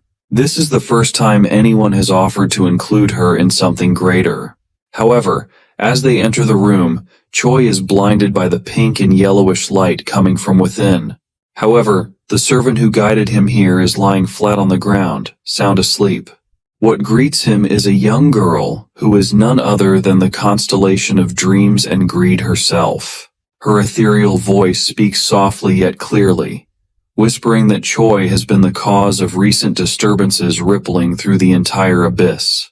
The voice confesses a long-held desire to finally meet him. Confused, Choi refutes this, stating he is not a constellation. Not yet. He feels far removed from such a position. As he speaks, she approaches, seemingly innocent, yet with a knowing expression that belies her youthful appearance. Behind her, the servant who had accompanied him to the hollow room lies unconscious, a stark reminder of the dangers that lurk within this surreal realm. The girl insists that once a path is chosen, even the faintest step toward becoming a constellation is enough to mark one as such. She explains that it is not the title itself, but the very act of walking this path that defines one as a constellation. Choi, turning this over in his mind, is struck by her insight. The girl remarks that actions undertaken along the constellation's path are by nature those of a constellation. To further validate her point, she tells him that he can use existential power just like other constellations. Choi wonders if she is, in fact, the master of nightmares, a being whose aura is more unsettling than her innocent appearance suggests. As Choi replays his steps back to his arrival in the hollow room, his mind wrestles with thoughts and sensations that seem to echo across time and space. He recalls laying down in a vast blank expanse, where the tension and timelessness weighed upon him. It was here that he had refined his celestial techniques, reaching the pinnacle of martial skill. Yet, he cannot shake the question now haunting him. Does he truly wish to become a constellation, or should he simply embrace the peace he has gained through enlightenment? His thoughts grow more intense, swirling with desires and ambitions that beckon him to indulge in a future that seems within reach. He realizes he stands in a territory governed by dreams and greed, a place where aspirations manifest in tantalizing visions. The constellation of dreams and greed explains that everyone who enters the hollow room is overtaken by an overwhelming satisfaction in fulfilling desires, until they reach a calmness that seems impossible to resist. But such peace is only attainable by constellations. For mortals or those who are only beginning their cosmic journey, to yield to these temptations is nearly inescapable. The girl, the master of nightmares, observes him intently, and tells him he has not yet fully awakened to his potential. This revelation shocks Choi. With curiosity, he inquires if she has an agenda in mind. She proposes an alliance, a notion that leaves him baffled. Never did he expect such an invitation. Constellations, in his understanding, are creatures bound by their own selfish nature, entities who transcend mortal concerns and keep their interests close. The girl acknowledges the truth of his view. Constellations are selfish, but they are also bound by choices they cannot easily escape. She explains that selfishness, paradoxically, can sometimes foster alliances. These alliances are not born out of camaraderie, but rather out of mutual advantage. Choi begins to see her logic. Such alliances provide the constellation with a measure of security, a shield against the relentless cosmic power struggles. She elaborates, explaining that constellations are often misunderstood by mortals who romanticize them as gods. In reality, the life of a constellation is fraught with danger. A nascent constellation reveals its presence, even slightly, and older, stronger constellations may strike immediately. In a realm where the strong thrive at the expense of the weak, alliances become a vital strategy for survival. Not every constellation, she explains, holds a belief in this cruel philosophy of survival of the fittest. Many seek to avoid the ruin brought by the power-hungry beings who care only for dominance. In the shadows cast by this power struggle, there remains a place for desires both subtle and grand, for dreams that possess depth. The master of nightmares requires the nourishment of such desires to fuel her existence. She cannot thrive on simple desires born from fear or longing for lost things. Instead, she needs desires inspired by the changing world. Desires that provoke exploration, discovery, and achievement. This need, she admits, binds her within the boundaries of her kingdom. Like all constellations, she is restricted, unable to venture beyond her domain without risking the slow drain of her existential strength. She explains to Choi that the existence of a constellation is parasitic in nature, not as glamorous as mortals might imagine. Though she appears childlike, her needs and limitations are those of an ancient being, a reminder of how dependent constellations are on the desires that flow through their territories. As Choi listens, he recognizes her vulnerability. It strikes him that she has shared much with him, almost recklessly, exposing the frailty at the core of her existence. Aware of her weakness, he wonders if she is not afraid that he might exploit this knowledge. Her response is quiet, but confident. She has chosen to approach him precisely because of what she perceives in him, a constellation whose desires lack the lust for conquest. She can sense his aspirations, his intense but pure drive for improvement, for mastery of his craft. She knows of his daily training regimen, his relentless pursuit of celestial techniques, not for power, but for the satisfaction of pushing his limits. The master of nightmares sees in him an endless well of determination, one that poses no direct threat to her or her kingdom. Unlike others, he craves not dominion but perfection in his martial arts, a drive that might sustain him without veering into selfish ambition. She perceives, too, his peculiar passion for cooking, an unusual fixation for a constellation, but one that embodies his dedication to skill and creativity. This realization partially convinces Choi that she is genuine, though questions continue to linger in his mind. As he contemplates, Choi voices a concern about what responsibilities this alliance might impose upon him. He has other pursuits, and he wonders if he could truly be of use to her. The girl, unperturbed, laughs, amused by the thoughtfulness of his inquiry. Few constellations, she remarks, would even consider obligations before considering benefits. She assures him that unless they are under direct attack, he would be free of responsibilities. Constellations, after all, rarely act unless it benefits them, and she sees no need to burden him with unnecessary obligations. After a pause, Choi agrees to the alliance, sensing it might be a path that brings him closer to his own goals, and perhaps even back to Earth. This arrangement provides him with a semblance of community, even if built upon strategic self-interest rather than true companionship. He is granted a skill associated with the alliance of lesser constellations, a gift that binds him in loyalty, but also grants him power. A constellation, he understands, must uphold its word. A broken promise chips away at existential strength. The girl hands him a tablet, inscribed with the terms of their alliance. Written vertically, its form strange yet profound. The implications of the alliance, the intricacies and dangers, weigh on his mind. After a long time without meaningful interaction, Choi finds himself questioning his decisions, aware that this step might be one of many in a path wrought with unforeseen consequences. As he muses over the alliance, a familiar creature appears, the cat of lava and magma.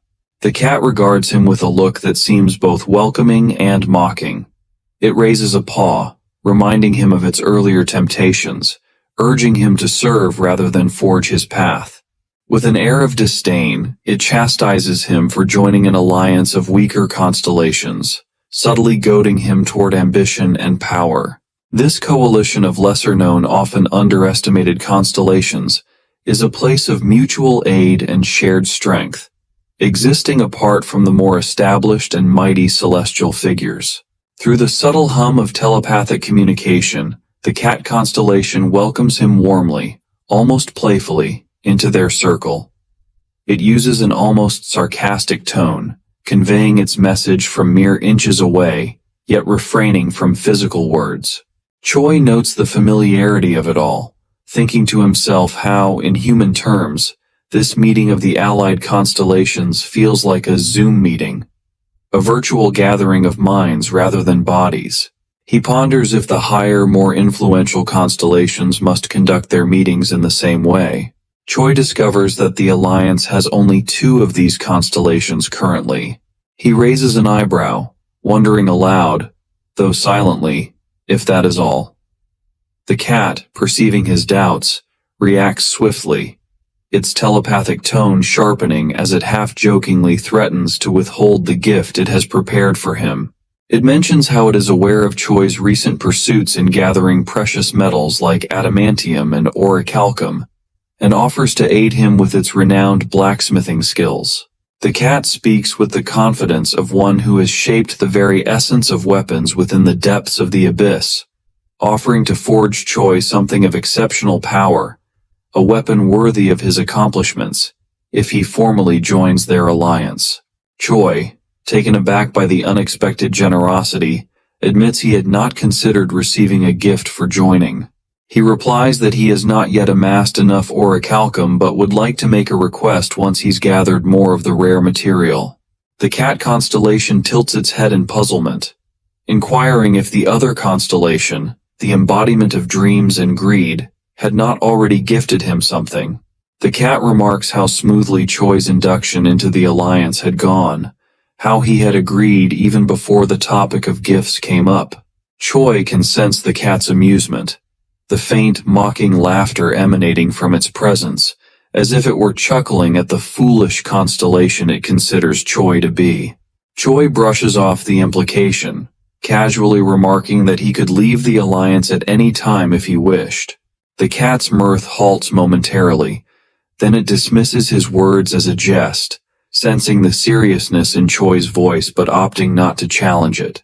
The constellation of dreams and greed, a being who regards herself with high esteem, reminds Choi of the rarity of generosity among constellations, especially in alliances. She speaks of her preparations to keep him interested, revealing that she too has anticipated this moment by crafting a gift tailored to his needs. She produces a gleaming spherical orb and hands it to Choi, a memento and a treasure filled with rank, martial art scrolls, and precious ingots of orichalcum. As he holds it, Choi realizes that the technique embedded within the scroll is akin to energy-draining magic, a form of absorption that holds formidable power against demons. The technique, an ancient art, stems from the nightmare domain but has yet to be mastered fully. She believes in his potential to refine it, recognizing a unique strength within him. Curiosity piqued, Choi decides to share the culmination of his efforts, displaying the vast collection of adamantium and orichalcum he has gathered over the millennia. The weight of time bears heavily on him, as he realizes he has lost track of the countless years he spent in the abyss.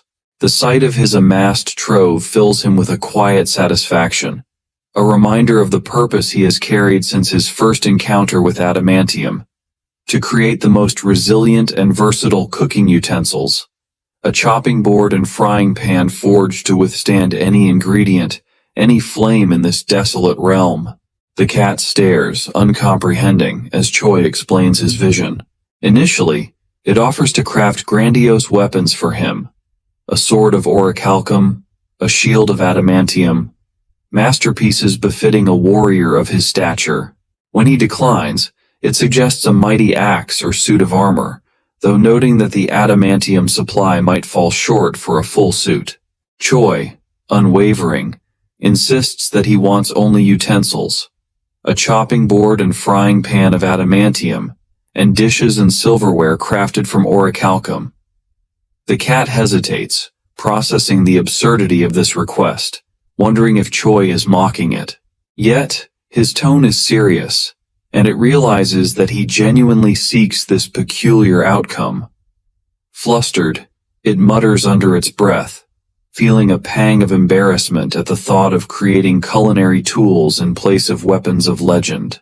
Resigned, it agrees to begin work, though it grumbles about the indignity of its task and curses him silently, wondering aloud if he's meant to suffer in hell for such an outrageous wish. Meanwhile, Choi recalls his recent conversation with the constellation of dreams and greed, where he had asked about the true nature of awakening. Despite his prowess and recent triumphs, Choi perceives himself as a novice among the constellations, a mere human who stumbled into the realm of the transcendent after defeating the formidable Varigos. Upon Varigos's death, the demon had addressed him as human, urging him to embrace the title of constellation. From that moment, he had been haunted by a universal resonance, a message that seemed to emanate from the very fabric of reality, insisting that he was destined for this path. Yet, he finds himself troubled by his inability to perform magic, a skill he considers intrinsic to the existence of a true constellation. The master of nightmares, the entity of dreams and greed, looks at him with a mix of amusement and exasperation, dispelling his self-doubt. She assures him that he is no mere rookie, no trainee among their kind. He is simply a constellation, as real as any other. She reveals that most constellations are not born, but rather appear spontaneously, emerging from the dreams, desires, and collective will of the beings within the universe. She herself materialized from the endless aspirations and cravings of mortals, becoming the embodiment of those intangible forces. The dominator of blood and war and even the cat of love and magma similarly emerged from nothing, a testament to the unpredictable power of existence. She conveys to Choi that his mere self-perception as unique should not alarm him. His journey reflects an extraordinary path, not an aberrant one. Accepting this, Choi takes a deep breath, closing his eyes as he internalizes the realization. He is a constellation, not merely by potential, but in essence. A surge of energy pulses through him, reverberating from the farthest reaches of the universe. Lights and shock waves spiral around him, growing in intensity, the resonance from the cosmos now fully awakened by his acceptance.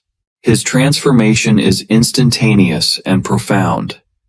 His gaze sharpens, his body shifts, muscles refining as a newfound strength courses through every fiber of his being. His hair lengthens, glimmering with an otherworldly sheen as his aura expands, formidable and radiant. He stands taller, more resolute, as though embodying the boundless power he has only just acknowledged. The birth of a new star pierces the dark and deep periphery of the abyss, casting a fleeting glow across the vast shadows. As the star's light fades into the black, another scene unfolds.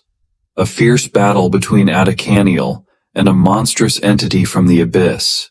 The angel's relentless attacks seem ineffective, barely grazing the creature's thick, hideous hide. Suddenly a constellation's presence surprises Adicaniel, and the angel does not do much noticing at that time. This constellation happens to be the undefeated avatar of training, Choi, who offers a blessing to aid the angel, a gesture that shocks Adicaniel, who nonetheless accepts it without hesitation. Grateful, he vows in his heart to repay the debt someday. Infused with Choi's blessing, Adicaniel moves with newfound agility, his every skill and technique feeling strangely familiar, as though he had mastered them ages ago. Meanwhile, the constellation of dreams and greed observes, remarking with a sense of knowing amusement that Choi's enthusiasm must be great indeed. She muses on Choi's unusual choice to intervene with another constellation's servant, noting that while this situation may be harmless, he should exercise caution. Were the servant under a more possessive constellation, such actions could be construed as an insult or even an act of aggression. Servants are extensions of their master's authority, deeply intertwined with their very essence and purpose. Reflecting, Choi understands her caution. The realization dawns upon him that as a constellation, his actions carry an immense weight. Only recently has he come to comprehend that he is, in fact, a constellation. His path to this point has been one of near constant misunderstanding, with each obstacle and strange occurrence mistaken as a divine test or trial. Even after being lost within the depths of the abyss, he saw every challenge as part of his training, his resolve unbroken. Looking back on his past choices, Choi feels the weight of his missteps, yet he understands that they have shaped him. The past remains immutable, a foundation upon which he stands. The constellation of dreams and greed offers him guidance, explaining that a constellation's sight is far-reaching but not unlimited. She advises that when one gains a servant, they should focus on their servant's presence, attuning their power to extend their awareness.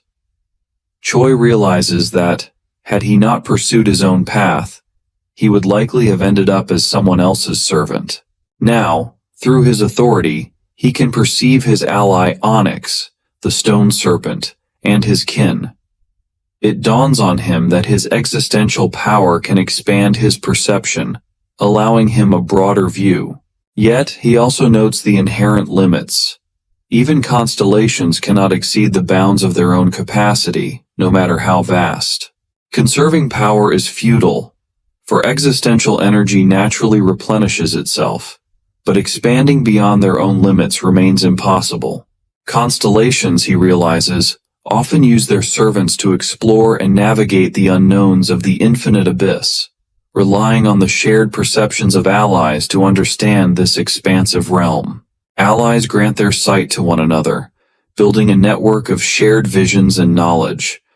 Yet, even in this shared sight, Choi recognizes a limitation, a point in the abyss where his vision cannot penetrate. The constellation of dreams and greed acknowledges this, explaining that she has hidden certain realms within her domain, particularly the places where she traps her nightmares. These hidden zones are tucked away, unreachable even to allied sight, masked from prying eyes for reasons of pride or secrecy. Curious, Choi questions her reasoning, and she admits it is a matter of personal embarrassment.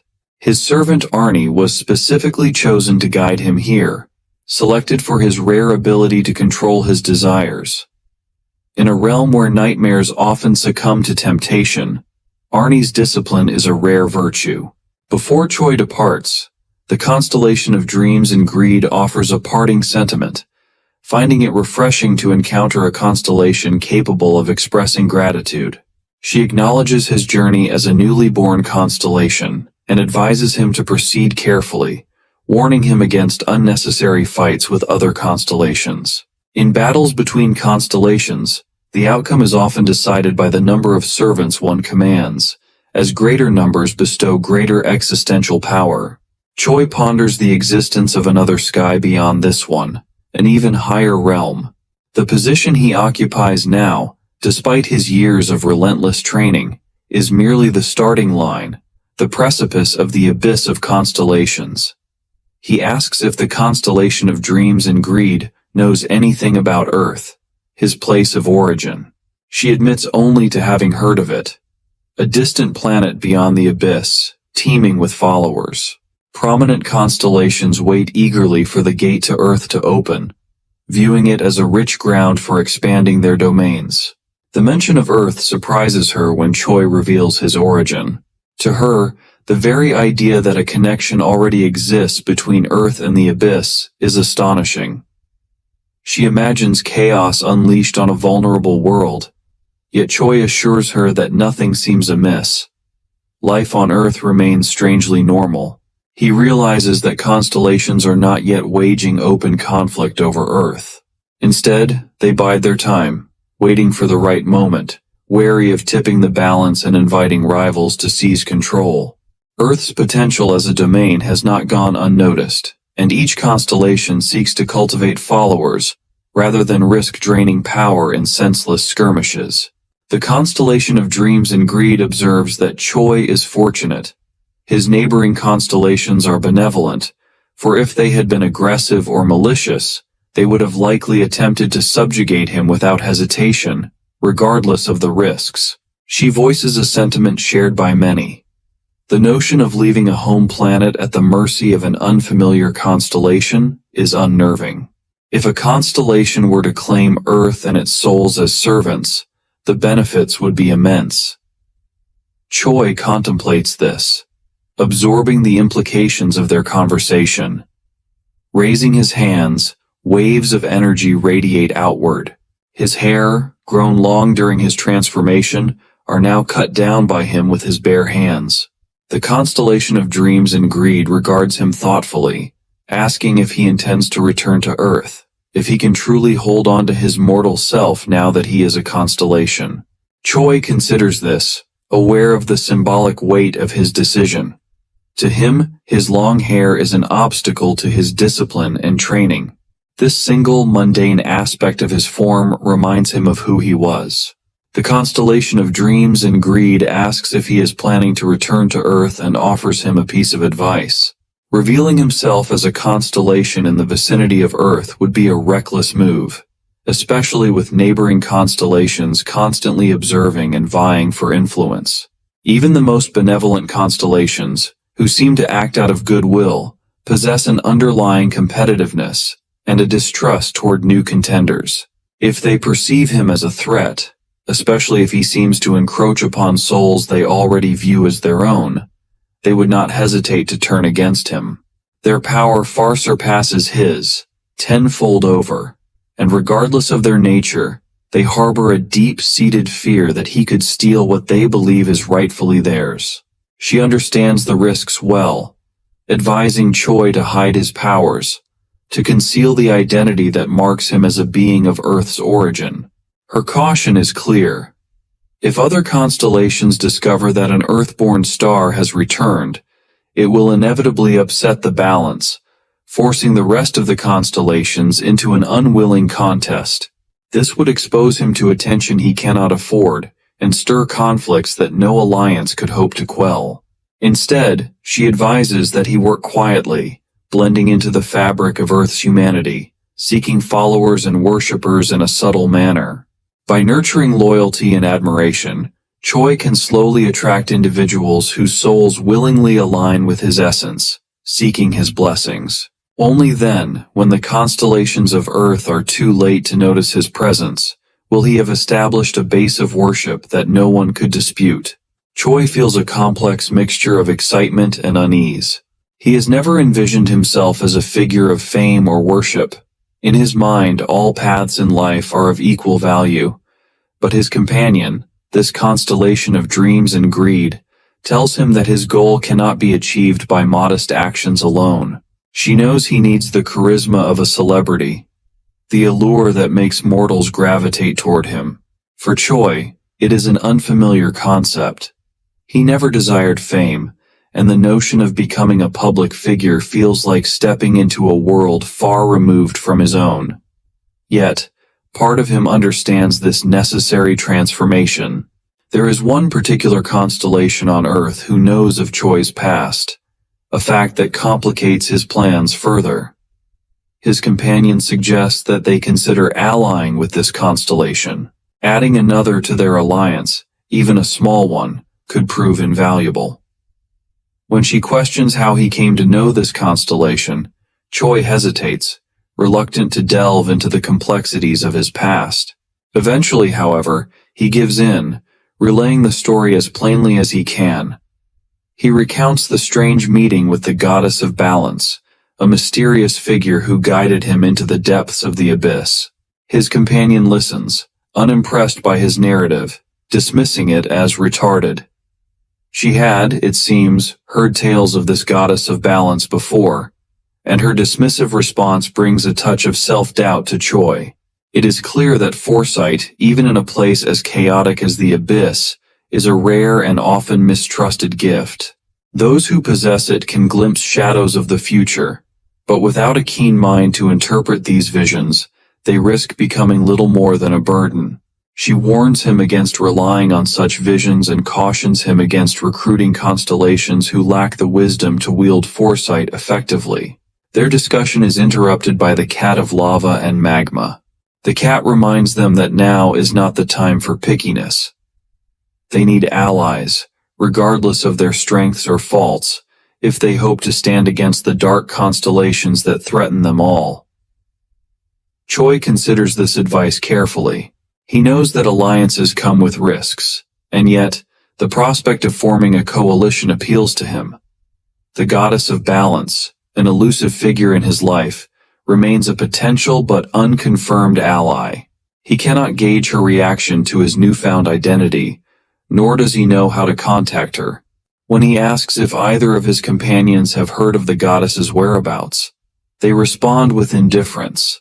To them, she is an insignificant figure, unworthy of attention. Choi feels a pang of determination. Though he has garnered several powerful allies since his awakening, the journey back to Earth remains an elusive goal.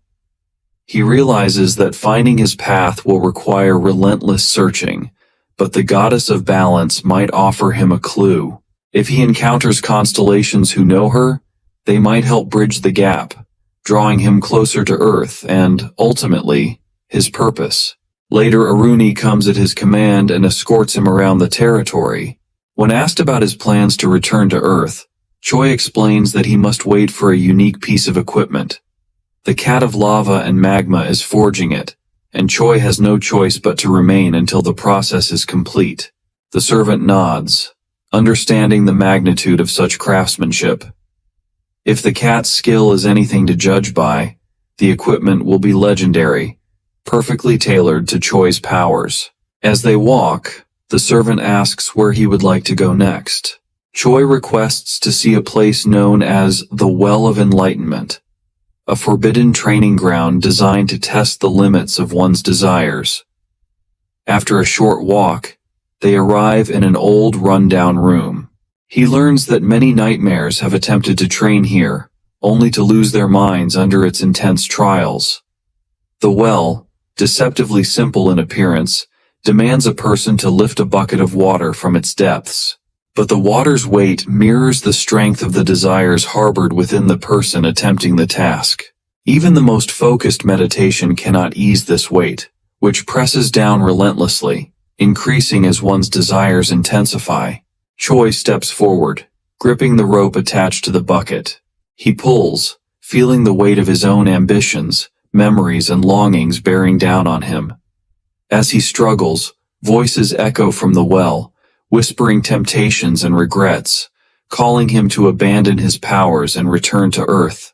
They remind him of all he once cherished, his beloved training grounds, the familiar weight of his precious barbells and dumbbells, the spicy ramen overloaded with chili powder, the stories of fantasy that sparked his curiosity, and also movies.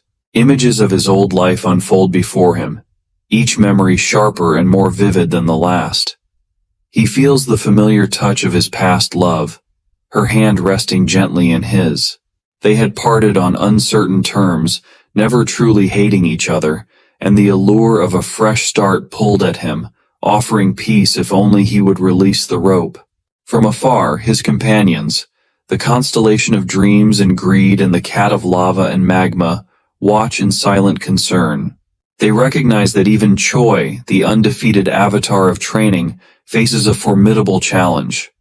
The well is designed to probe the heart, to uncover one's deepest vulnerabilities and fears. For most, it would trigger an endless spiral, a descent into madness. But Choi, they remind themselves, is no ordinary figure. As a constellation, His spirit is tempered by resilience and fortified by purpose, sparing him from the frailties of a mere nightmare. Choi does not relent. He disregards the whispers, holding fast to the rope with a steely resolve. Planting his feet against the well's stone wall, he continues pulling. Instead of resisting the weight of his desires, he embraces it, using it as a tool, as fuel for his obsession with strength. His body strains, muscles taut as he performs pull-ups with the rope and bucket, defying the purpose of the well itself. The weight grows heavier, each lift demanding more of his strength, yet he presses on, his focus unwavering. His companions are stunned, witnessing a spectacle they could scarcely have imagined. Rather than emptying himself of desire, Choi channels it, transforming it into a means to strengthen himself further. This is just excessive. Even the darn cat knows this. The well of enlightenment was a dangerous place. The water in the well became heavier as the person's desires grew stronger. Many people had gone mad trying to conquer the well, their minds broken by their own desires. It was a place of nightmares and madness. But our boy Choi stood in front of it, smiling. He saw the well as a way to test his strength and mind. Unlike others, he was not overwhelmed by his desires as he had learnt to control them, and also how to focus on what was important. He remembered his past when times were simple, when he had the comforts from earth like television and ramen and more. But now, in the harsh reality of the abyss, he had learned to let go of such fantasies. His only desire was to survive and grow stronger. As he draws water from the well, he is let pass easily, and the ease gradually rises, but not to a point he cannot handle. Civilized, Choi comes to understand that in one or the other way, the well merely challenges his muscles by attempting to overload him with miraculous weights that he can carry, instead of loading his heart with the greedy force that one may so often feel. The constellation of dream and greed watches this mortal and is amazed at his strength, asking how this fragile thing could bear the weight of the desire within him and not be crushed by it. She is fully aware that even the stars in the sky, which make up the constellations, are equally not immune to what you may call their carnal desires or selfish prophecies or dreams. That a member of the human race such as Choi can cope with these forces is somewhat commendable. It is not his strength that matters but his ability to be strong for what needs to be done. Choi spent his days training hard at the well of enlightenment. He learned to control his power by focusing his thoughts. Sometimes he would empty his mind, making the training easier. Other times, he would focus intensely, making the training harder. This way, he could push himself to his limits, both physically and mentally. And in moments when he seeks a break, he turns to Arnie for sparring sessions that hone his battle techniques. The constellation of dreams and greed, in her talks with him one day, mentions how worried she had been that he might turn out to be impatient. But this cannot be for Choi, who has nothing to do there but train. She explains that although he is a battle-type constellation with incredible strength, he may have the opportunity to increase the number of his followers and create his own kingdom. But it is still an idea for the far future, as he is having a hard time just taking care of his own body. They reached the cat of lava and magma, who gifted Choi with cooking utensils forged from adamantine and orichalcum, two of the most durable metals in existence. Each tool was a masterpiece capable of withstanding immense forces. Choi was amazed by the tool's resilience. He tested a knife by striking out with it while using a powerful celestial punch. But to his surprise, the knife remained unscathed. This terrifies the two others near him, who warn him to be careful with such legendary weapons. They decide to let him test the knife on the utensils instead. Choi gladly agrees and uses the knife to deliver a blow to the utensils. Smoke rises when his attack makes contact. But when it clears, the utensils do not even have a single scratch or dent. This fills Choi with admiration for the tools and respect for the cat's skill. Choi then spends some time cooking dishes using these indestructible utensils, the most notable being a bowl of rice soup made with hydra meat. The flavors are rich and potent, the soup imbued with a warmth. When he serves it to those around him, the nightmares and servants who dwell in the abyss, they are entranced by the meal. The taste is simply way too good. On tasting the soup, Arnie finds himself overcome with delight. The hunger of the nightmares transforms into a battle of desires that nearly spirals out of control. For a moment, chaos reigns as they vie for a taste of the prized dish, only calming under Choi's stern gaze. However, this escapade earns him the title of the undefeated avatar of rice soup among these nightmares. Yet even amidst this rare moment of happiness and fun, Choi remains vigilant. Soon after his cooking and feasting, he ventures further into the territories of the abyss, crossing into the domain governed by the Cardinal of Plague and Darkness, a figure whose very presence is anathema to light and life. The Cardinal regards Choi with disdain, his gaze cold and assessing. To protect himself, Choi cloaks his existence with a sliver of his power, hiding himself from the Cardinal's relentless gaze. His presence fades from the awareness of others, allowing him a brief moment of peace. But the Cardinal, sensing the disturbance within his realm, summons his servants, instructing them to locate the undefeated avatar of training, as Choi is now known. Though the Cardinal's servants scour the realm, they are forbidden to engage directly, for they know that no single one of them possesses the strength to confront Choi. The Cardinal warns them that brute strength will be of no use, that only wisdom and cunning will prevail if they hope to contend with Choi. One of the servants currently standing in Choi's way informs Choi that he has trespassed in his master's realm, a transgression that could not be overlooked. Yet, the Cardinal offers him a choice, a chance to avoid retribution by accepting a position as the Cardinal's servant. In doing so, his past actions would be forgiven, his slate wiped clean. Choi thought about the Cardinal's offer. He knew it was a trap. But Choi was not afraid. He smiled slightly, knowing that he would not be swayed by the Cardinal's threats. The servant spoke with arrogance, but there was a foul smell about him. Choi was disgusted and angry as he covered his nose. He ignored the servant and started shouting, demanding to speak to the Cardinal himself. He was not afraid to face the powerful Cardinal. Determination courses through Choi. He lashes out, destroying objects within the Cardinal's domain with the sheer force of his unleashed energy, causing shockwaves that ripple through the surroundings. Servants fall, one by one as they stand in his path.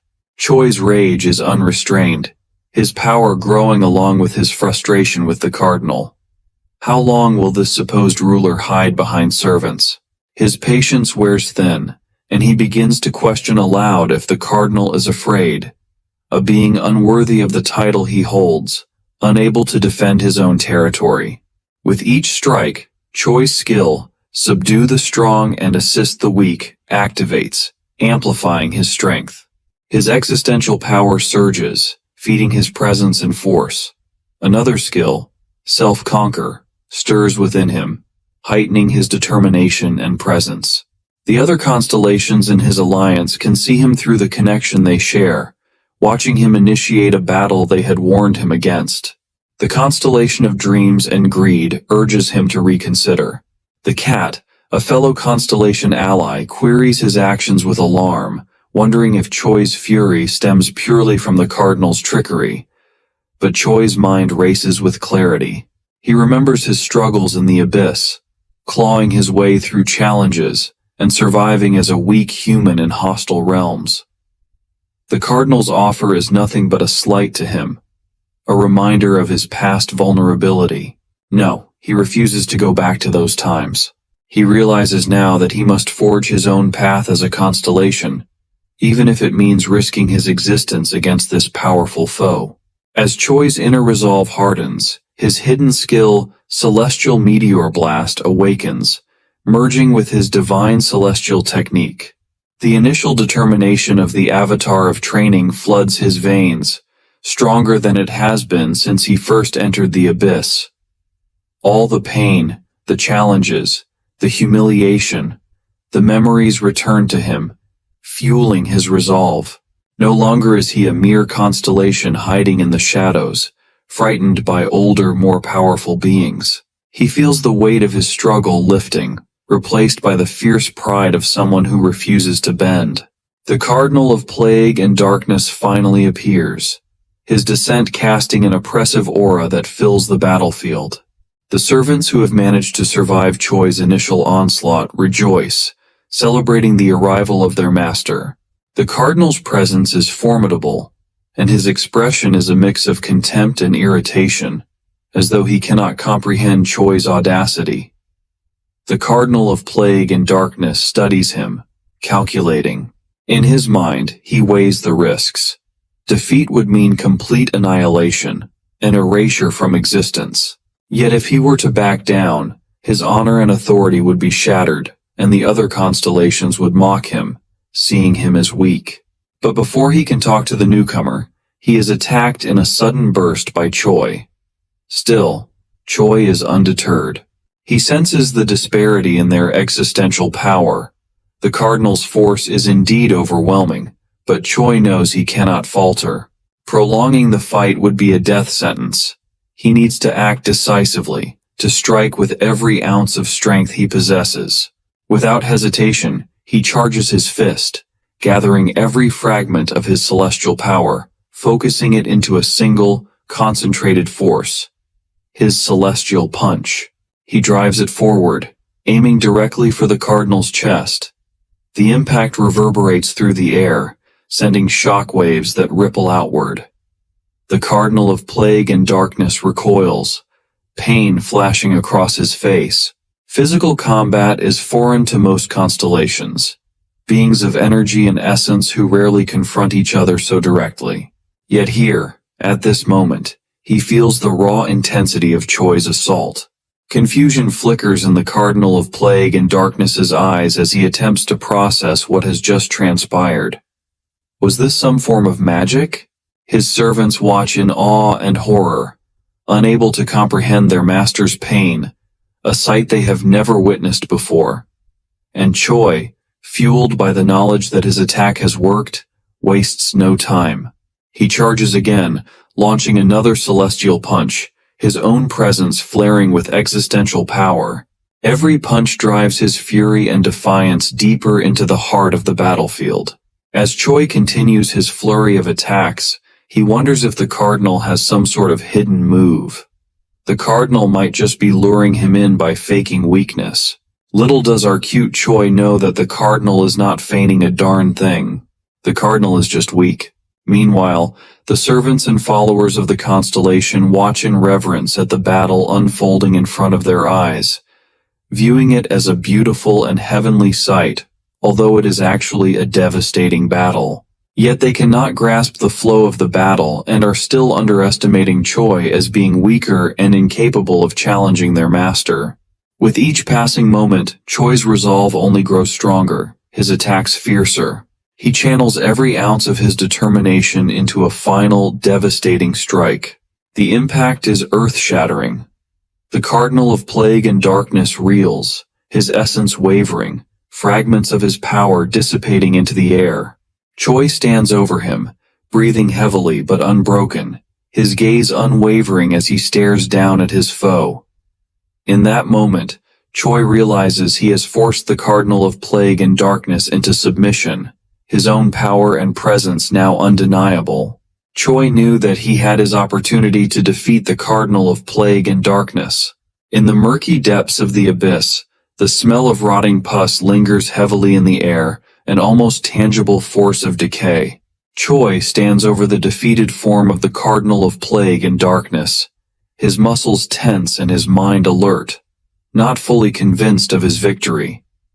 The battle has been grueling, yet he cannot deny the surprising outcome. Against all odds, his last strike has been powerful enough to bring this once feared mid-level constellation to his knees. The Cardinal lies on the ground, too weakened to rise, pleading for mercy, his voice wavering as he swears allegiance and offers everything he has: his territory, his servants, his name itself. Choi feels a strange sense of disbelief creeping through him. a suspicion that this is merely another trick in the cardinal's arsenal. Yet he can detect no deception in the words of the fallen constellation. Even so, he activates his celestial divine technique, feeling the energy surge within him, unwilling to lower his guard even for a moment. The constellation of greed and dreams and the lava cat observe in astonishment. For a constellation to surrender, especially to one who has not reached the highest ranks, is nearly unheard of. The lava cat reassures Choi, explaining that a sworn oath on one's true name in the constellation world binds the speaker to honesty. No falsehood can pass their lips. Choi's suspicions ease, though his mind remains wary. He questions why a powerful being like the cardinal would willingly surrender, but the lava cat remarks that even constellations will yield if struck with enough force. As the Cardinal of Plague and Darkness continues his pleas for mercy, Choi experiences a strange surge of power.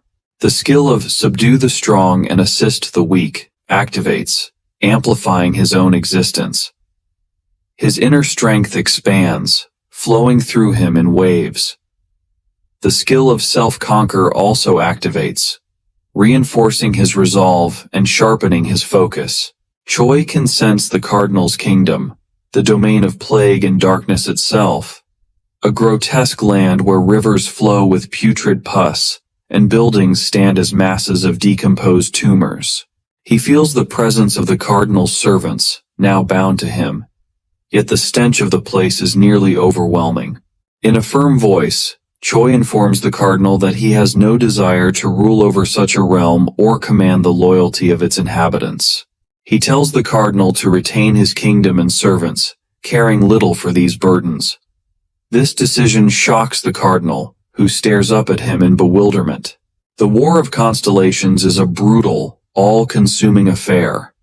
The winner traditionally claims everything from the defeated, erasing their existence entirely to prevent any chance of retaliation. Yet Choi shows unexpected mercy, allowing the Cardinal his life and his domain. Relief floods the Cardinal's expression, yet something darker lingers beneath. The confusion and frustration of a powerful being shackled to another. The lava cat, watching with a curious gleam in its eyes, points out the unusual nature of Choi's choice, suggesting that he has made an error in allowing the Cardinal to retain his power and kingdom. But Choi remains undeterred. Kingdom management holds no appeal for him, and he relies on his martial skills and battle tactics rather than the structures of rulership. Remembering his training with Arnie, he recalls the strategy of staying close to his opponent to neutralize their existential powers, a tactic that has served him well against constellations.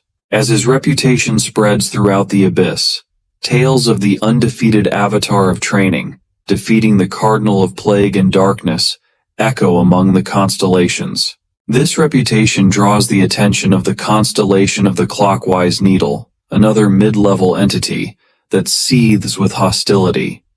He speaks of his carefully laid plans, determined to resist what he perceives as an unworthy intruder. With a sneer, he derides Choi as a mere nuisance reeking of decay, swearing to protect his kingdom at any cost. Once again, Choi's skills activate, subdue the strong and assist the weak, and self-conquer, strengthening his resolve and preparing him for the confrontation ahead. He understands that he must battle not only this new foe but also the entirety of the constellation's kingdom, servants, and allies. The ensuing war is relentless, consuming over 2 centuries. Choi fights tirelessly, striking down each servant and shattering the defenses until, finally, he stands victorious. The constellation of the Clockwise Needle is defeated, and his power and influence are shattered. Emboldened by his victories, Choi moves on, facing other mid-level constellations. One by one, they fall before him, each battle a test of strength and endurance.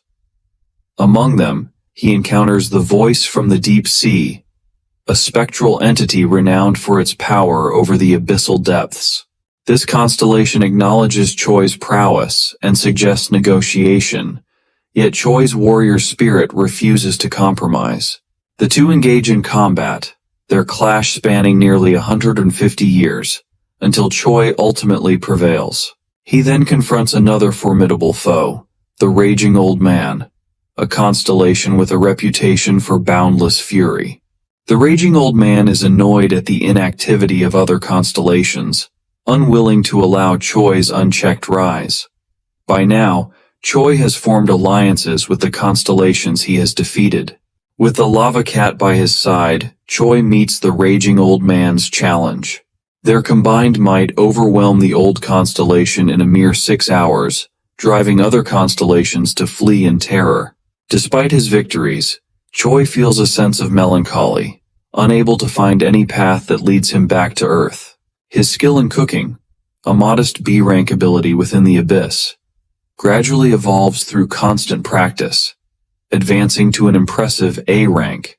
The act of hunting and cooking monstrous creatures becomes his cycle, his strange ritual of survival and growth. Each encounter, each meal, reminds him of a story he once read, a novel titled The Day of Idyllic Slaughter. He wonders if his life has become an endless loop of fighting, eating, and repeating. One day, as he is sitting after his meal and resting, a mysterious gate appears in front of him. He knows such gates lead to new challenges, but wonders jokingly if this might lead to Earth. But imagine his surprise when he steps through and finds himself in a familiar landscape. The mountains, the fresh air, and the solid ground felt real. He could not believe his eyes. Was this really Earth? Yeonsung Choi stood in a forest, unsure if it was really Earth. He looked around, confused and curious. The cat who happened to be observing his moves was also skeptical. It asked him if it was Earth, but he said he has to find people first to be sure. After walking around for a bit, he finds a village, but the structures do not look Korean. There was something different about it. He could not quite put his finger on it, but something was wrong. As they walked, the cat started asking if there were many kingdoms on Earth. Choi was surprised. Kingdoms were things of the past on Earth. But here, it seemed like kingdoms still existed. He was not sure if he was really on Earth anymore. As Choi ventured deeper into Effie's, he saw more and more strange things. He saw goblins, not the savage creatures from his world, but civilized beings living in towns.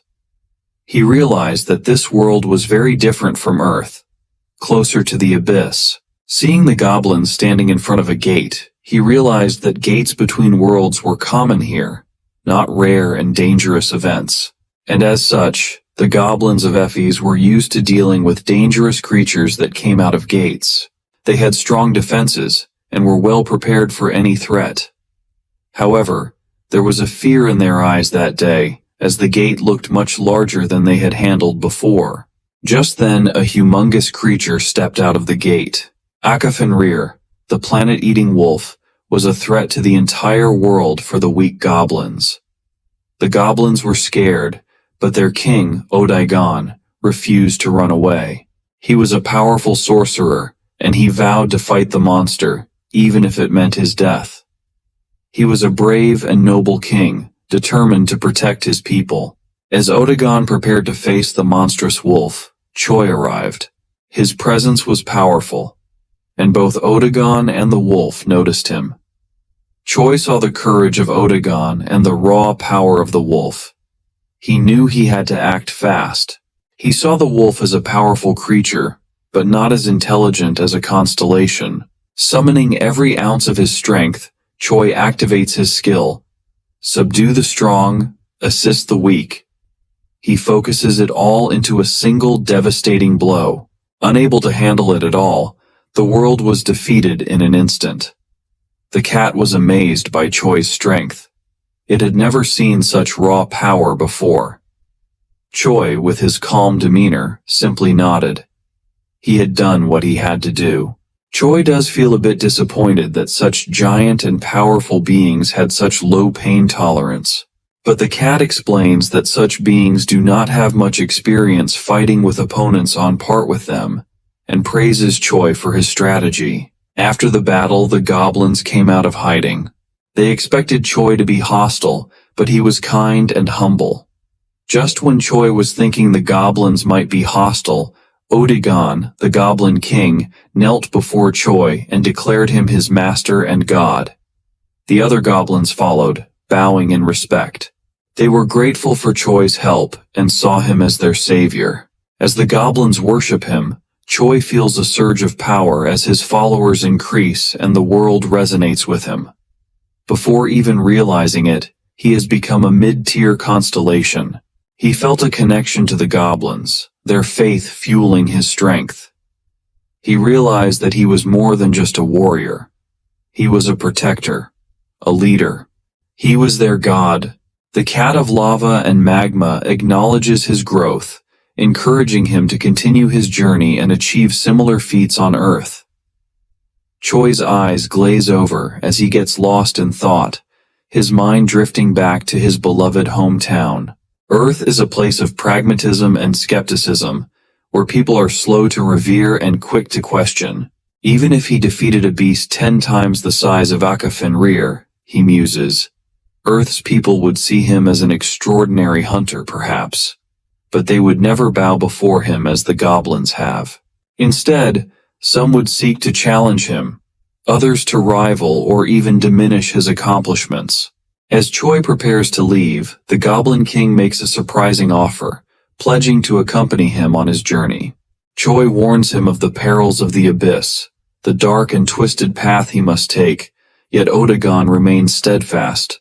To abandon the one who saved his people would be a betrayal, and the Goblin King, with his unwavering loyalty, will not allow regret to stain his life. The huge magic storm that had appeared had started shattering rocks and was breaking off a big part of the land that felt as big as the continent itself. Despite magic storms being a common sight in the abyss, this magic storm especially felt stronger than others. The Goblin King looks at the storm with fear and apprehension, asking Choi if he had been traveling using them so far. Choi confirms this fact and tells him that if he can use it well, then one can travel further and faster than just walking. Odagon says that even constellations would avoid things like those, and Choi acknowledges this fact. Seeing his unshaken expression, Odagon resolves himself and says that he will go wherever his master goes. However, before they can step into it, the energy starts dissipating bit by bit and strong winds blow across their faces. Just when Odagon wonders if it is disappearing, he observes that the magic has combined and has started changing form. He thanks the gods for being safe, as he had thought that jumping into the storm, albeit to follow his master, would have been the end for him. Seeing him jumping for joy makes Choi wonder if this goblin is really going to be reliable. Odagon explains that since the magic storm looks quite large, it looks like it is disappearing quickly by making byproducts. A lot of structures in the abyss are byproducts, and this magic storm seems to have left a dungeon as its byproduct. Dungeons are a phenomenon in the abyss, having specific rules within it and being connected to another location. It is a place that acts like a bomb which releases monsters. Meanwhile, in the Mojave Desert in U.S. Nevada, officials are gathered around it, discussing the gravity of the appearance of the dungeon there. The dungeon's name happens to be the demon's mirror of delusioning. The limited number of people that can enter happens to be 10, and there are only 2 weeks and 11 hours left before a monster appears out of it. An older man is glaring at the newly appeared dungeon, saying that the younger generation was being disrespectful by naming dungeons and monsters and constellations as if it were some kind of game. The young man behind him states that the Confederation of Dungeon Analysis has speculated this as a C tier. He finds it lucky that it is a C tier, which is popular. The danger level is quite low even with one B tier hunter, but the rewards remain great nevertheless. At the moment, a hunter team named Gaines has obtained permission to hunt it. The Gaines is a team that has been getting a lot of attention because the son of the Parker Foundation newly made it. Since monsters of the abyss and magic were introduced into Earth, humanity's lives had changed. Strong crystals of magic possessed by monsters called cores were much cleaner and efficient sources of energy than what humans used to use before. Thanks to the abyss, humanity has been able to advance without producing any pollution, and other products were also useful as materials in biotechnology and science. The Parker Foundation made use of this opportunity and grew significantly. Pharmaceutical bio company Kaiser, the artifact company Parable, etc., were all large companies related to the abyss. But they also happened to be subsidiaries of the Parker industry, and the leader of the Gaines team, named Richard Parker, happens to be a B-class hunter, as well as the youngest son of the second CEO of the above-mentioned foundation. In other words, he is a rich third generation. And this very team has just arrived at the location of this C-rank dungeon that has just opened. As soon as he arrives, Richard Parker states that he will begin the subjugation of the dungeon. The person in charge of checking the dungeon entrance requirements says that there are only 8 people on his team, but Richard tells him that they have already added someone. However, it is only an E-rank hunter named Clayton who recently awakened. On the mention of this fact by the inspection officer, Richard replies that there are already 7 C-class hunters, and he himself is B-classed, so there should be no problem at all to enter. Saying so, he pushes him aside and walks ahead. The inspection officer sighs as he knows that an E-rank hunter will not be able to do anything meaningful inside. The E-rank hunter is seen just carrying a huge backpack. One can get a lot of rewards from a C-rank dungeon. As long as one is lucky, one can even obtain items worth millions, so it is uncommon for an E-rank to participate. As the permission to enter is given, the E-rank hunter comes up to Richard and whispers that he has placed his trust in him. Richard smiles, telling him to just stick to the plan. The old man who had been with the inspection officer since the beginning says that the E-ranker looks like a slave and nothing more. Seeing the officer confused, the old guy explains that the E-rank must have been hired with Richard's personal money. Since they cannot get any extra supplies in the dungeon, Richard must have needed a porter to carry things for his team. The dungeon countdown pauses, seeing that hunters have entered, and the inspection officer is about to go back and report this. But just then, there is a huge wave of magical energy and everyone panics, wondering if monsters might start pouring out of it. The old man still has his composure as he says that it would have been better if there were monsters coming out of it. But the dungeon had increased in size. This had become a fatal but rare case where there had been a mistake in the determination of the rank of the dungeon. The old man says that it might even be closer to an A-rank dungeon at this point, and nothing can be done about the team gains that have gone in. Meanwhile, within the dungeon, the hunter team is unaware of the terror they have set foot in, only thankful that it is not some kind of a swamp. The old man outside, who appears to be high-ranked, is quick in ordering the inspection official and tells him to send a report to the Confederation of Dungeon Management, and also to send a call to the Parker Foundation, since one can never be too sure of what might happen. It would not be right to let the faint glimmer of hope die, the hope that the team might still be saved. It was the first day of the hunter group, Gaines, embarking on the task of clearing the dungeon known as the Demon's Mirror of Delusion. Richard Parker led the team into the cave, and the hunters accompanying him were murmuring among themselves about the cavern's vastness.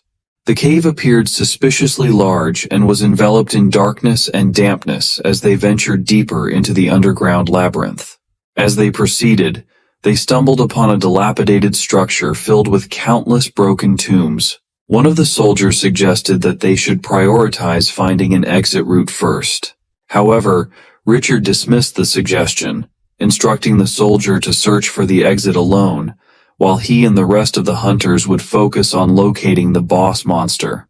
Richard ordered the team to investigate the spaces between the buildings, as such gaps were ideal hiding spots for monsters. He also emphasized the importance of surveying the surroundings and using strengthening magic as necessary. In dungeon exploration, there are typically only 2 ways to escape. Either locate the exit connected to the outside world, or defeat the boss monster, which serves as the dungeon's core. In a C-class dungeon like this one, Finding and defeating the boss monster was deemed the more efficient option. Soon, the boss monster's location was identified, and the hunters anticipated an ambush. Richard, maintaining his composure, ordered the group not to let their guard down and to get into position, as the creatures they would face were merely C rank. As the team prepared to confront the monsters, they discovered the adversaries were ghouls. However, these ghouls were far from ordinary. They were classified as S rank. Despite their rank, they held little monetary value. One of the hunters efficiently dispatched a group of ghouls using a flame arrow. The power of second circle magic was sufficient to eliminate the ghouls, but their numbers were overwhelming. It seemed as though the ghouls were endless, forcing the hunters to conserve their spells for a more focused attack. Although the ghouls themselves were not individually powerful, their sheer numbers demanded careful planning, with area of effect magic being the most practical approach. As the ghouls kept advancing, the hunters began to experience mana sickness. Their exhaustion grew evident, and they realized they could not hold out much longer. The effectiveness of their flame arrows was diminishing, and Richard, aware of the worsening situation, decided that if they continued to rely on magic, the entire team would succumb to mana sickness. He instructed the hunters to move forward and follow his lead as he forged a path through the onslaught. Typically, clearing a C-class dungeon is manageable as long as the team has at least one hunter ranked above C. For gains, with B-rank hunter Richard Parker on their side, this dungeon should have been an easy challenge. However, it quickly became apparent that something was amiss. The ghouls seemed infinite in number, surrounding the hunters from all sides. Despite their efforts, the situation grew increasingly dire. As the relentless ghouls closed in, one of the broken tombs suddenly erupted, and from within emerged the Goblin King, Odaigon. He and Choi had been teleported into the dungeon together, but Odaigon appeared visibly affected by teleportation sickness. To his astonishment, Choi seemed completely unfazed, despite the rupture in space and time. Odaigon, still regaining his composure, remarked on Choi's resilience, calling it remarkable. Choi, however, focused on the situation at hand, asking Odaigon if he could detect the scent of something rotting nearby. Odaigon used his magic, the Eye of the Bird of Prey, to scan the surroundings. He reassured Choi that he could assist him with magic if needed, and would even teach him how to harness it. As Odaigon scouted ahead, Choi directed his attention to a mine Odaigon had just passed. The ability of certain constellations to perceive their servants' surroundings as though through their own eyes gave Odaigon an unparalleled advantage, akin to a reconnaissance drone in a game.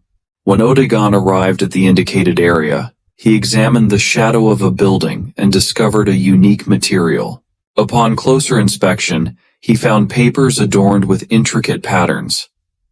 Judging by the effort put into the design, Odaigon deduced that the papers likely contained valuable magic, possibly created by the civilization that had built the ruins. As he continued his exploration, Odaigon uncovered a massive army of ghouls, numbering in the thousands. Alarmed by the discovery, he asked Choi if he should eliminate them all. Odaigon suggested using a seventh circle area of effect magic spell, which would obliterate the ghouls and reduce the surrounding structures, and possibly even the boss, to dust. However, Choi cautioned Odaigon to remain calm. The mere presence of ghouls suggested that someone might be trapped in the ruins. With this realization, Choi resolved to advance further and assist those in need. If his instincts were correct, the individual trapped within the ruins could be instrumental in guiding them back to the surface. Without hesitation, Choi led the way, determined to save whoever might still be alive amidst the chaos. Odaigon stands in complete surprise as Choi reveals his intentions of aiming to reach Earth. The discovery Odaigon made earlier at the square turns out to be food commonly consumed by humans on Earth. As Choi shares this information, he attacks the ghouls surrounding them, eliminating them one by one using his celestial punch, effortlessly beheading them. The book Choi found is revealed to be a food and nutrient guide tailored for C-type hunters. This revelation astonishes Odaigon, who finds it difficult to comprehend the peculiar tastes of humans.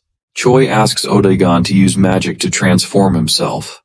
He explains that encountering those trapped in their current forms could create complications, since not all goblins in the abyss lead civilized lives.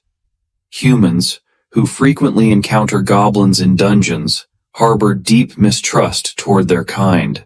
Odaigon is shocked to learn that someone is suggesting he assume the role of a monster. Choi explains that such is the nature of humans, urging Odaigon to come to terms with this reality.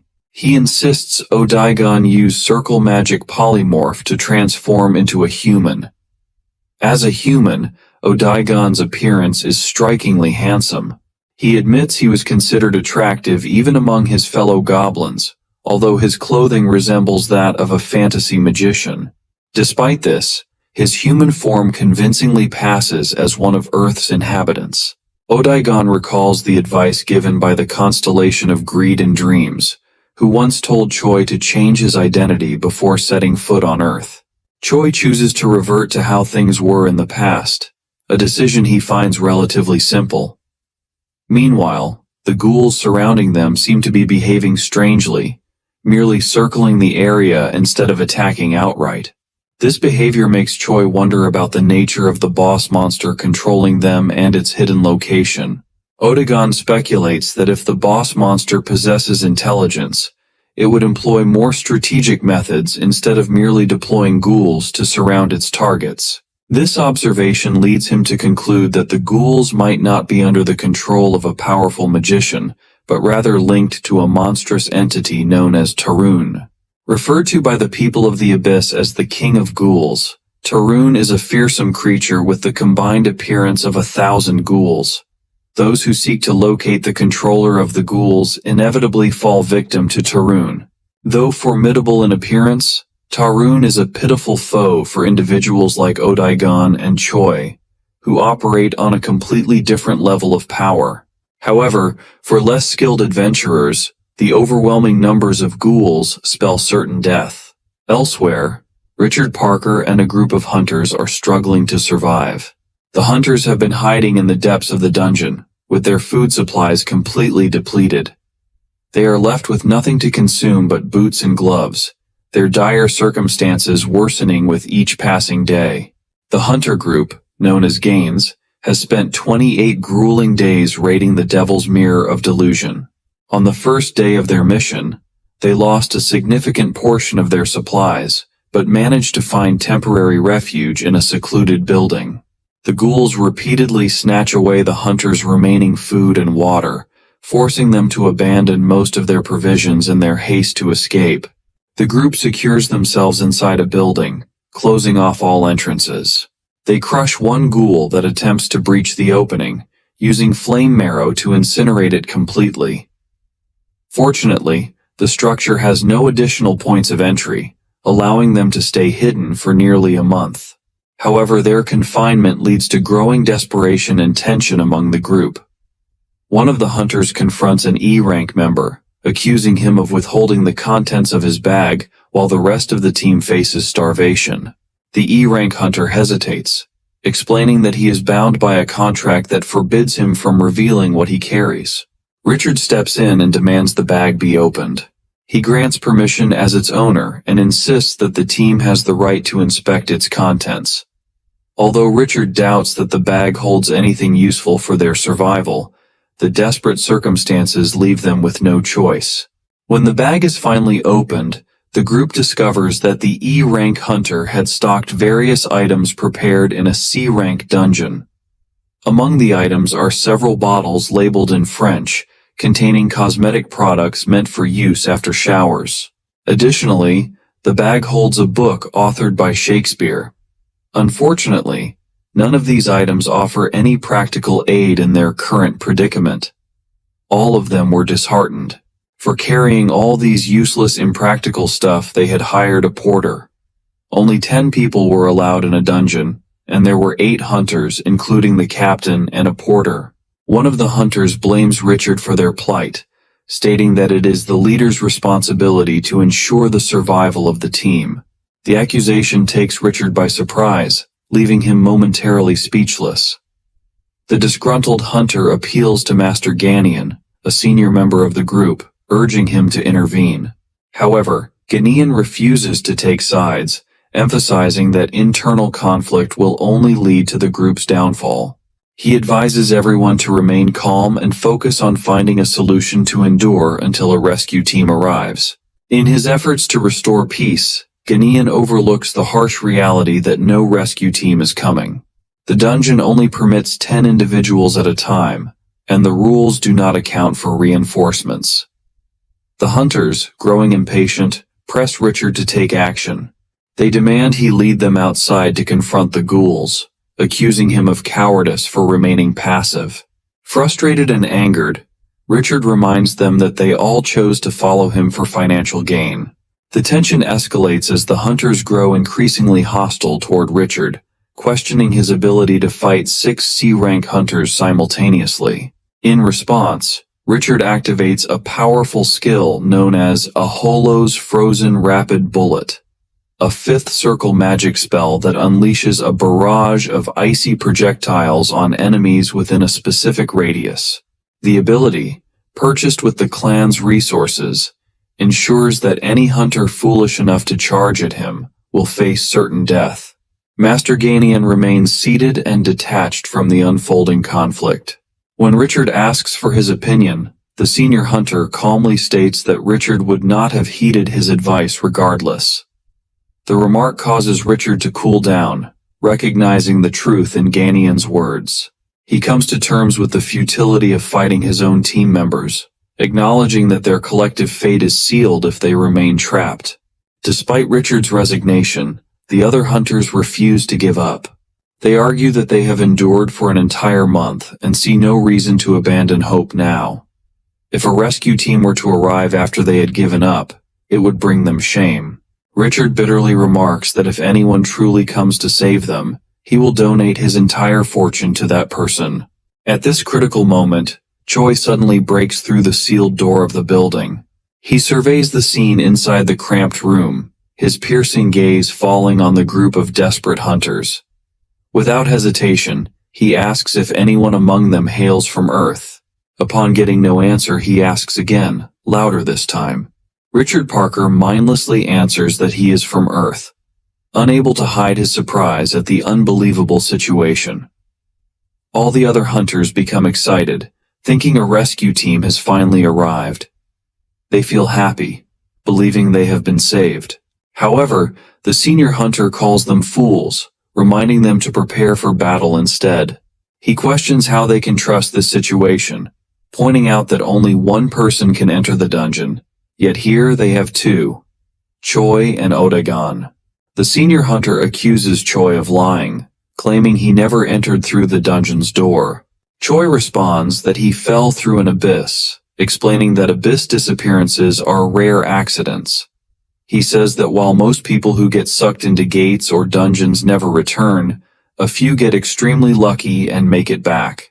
The senior hunter remains skeptical, suggesting that Choi could be an illusion, magic, or even a monster instead of someone who truly fell into the abyss. Choi says he does not care if anyone trusts him. He challenges the senior hunter, asking what he would do if he did not believe him. The senior hunter looks at Choi and Odagon, considering the possibility that they are telling the truth. However, he also thinks about how desperate their group is, having been broken apart and starving for almost a month. Most of the hunters are lower than B rank, leaving them with no other choice but to believe Choi. Choi asks again if everyone is from Earth, surprising the hunters with his unusual excitement. They suspect he might be under the influence of something, but his happiness convinces the senior hunter to consider his story about falling into the abyss. Suddenly, Richard remembers the countless ghouls that were outside and questions where they went. Choi explains that he killed them all, shocking the group. He points to Odagon, introducing him as an incredible magician. Choi recalls his Earth arrival plan, which he created in alliance with his fellow constellations and relayed to the Goblin King. He had planned to quietly increase his number of worshippers without drawing the attention of other constellations on Earth. For now, he intends to observe the current situation instead of taking bold action.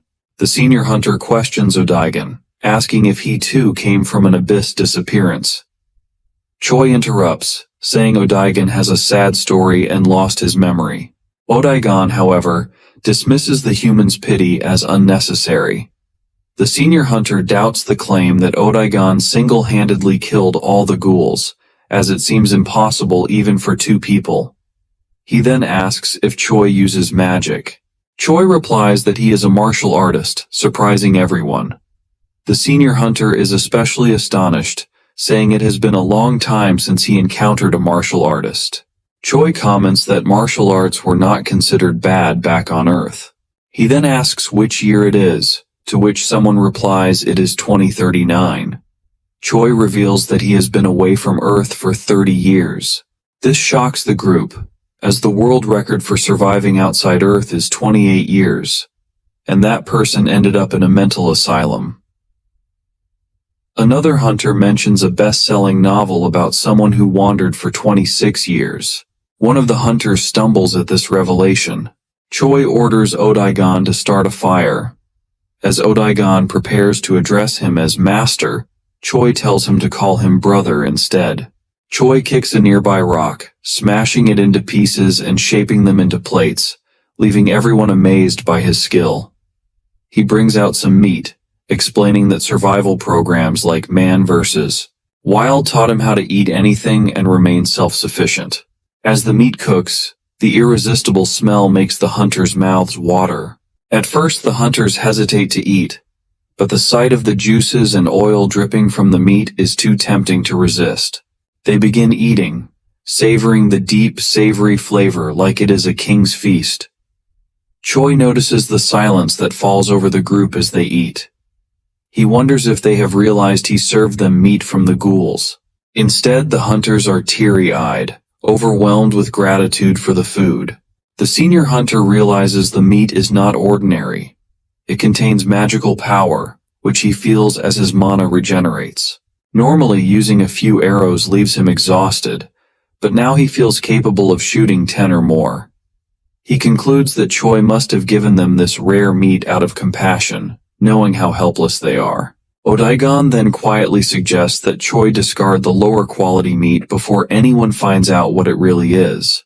The thing is, the hunters were so starved that they had never noticed the entire time that they were eating the meat of the ghouls. In the dungeon, one had to kill both the ghouls and the boss to leave, so now they just had to kill the leftover ghouls. When asked how he knew, Choi simply attributed it to his knowledge from the abyss. Richard nods before glaring at the people who are just exiting the cave. The lot look uncomfortable, as if trying to apologize to Richard, but he does not give them the chance.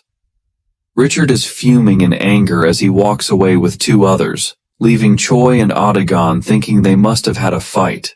Odaigan remarks that humans are quite pathetic for fighting during emergencies too. Choi smiles in amusement and tells him that he is human too. Odaigan panics and says he did not mean to mock him. A while later, while Odaigan is standing at a distance, the uncomfortable lot of C-rank hunters who are on bad terms with Richard at the moment act utterly respectful to Odaigan. They try to sweet-talk him with the purpose of looking for a new boss.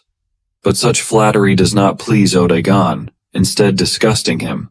He states that his master had told him to stay put, so he is not doing anything else. Further, he could see through their intentions. Choi, who is observing from a distance, is interested, and one of Richard's partners tries to explain it to him. Ignoring that, Choi is more confused why he is getting so much respect, so the person mentions that Choi had saved their lives, and he was even a senior to them if he survived out there for 30 years. Of course, people tend to get close to powerful hunters, but what Choi does not understand is why those people are trying to get close only with Odaigan. He wonders why Richard and his friends are not coming to him. Richard, who is now hit with this awkward question, gets uncomfortable, and they hesitantly mentions that it's because he is a martial arts user. Choi is exasperated. After all, There are martial arts users like the A-rank Siwon Lee, so they should not be treated that poorly. Little does he know. He is filled with shock as the two of them explain that in 2009 when Yunsung Choi left to the abyss, there indeed used to be hope for martial arts, and it was even believed that it had a clear future.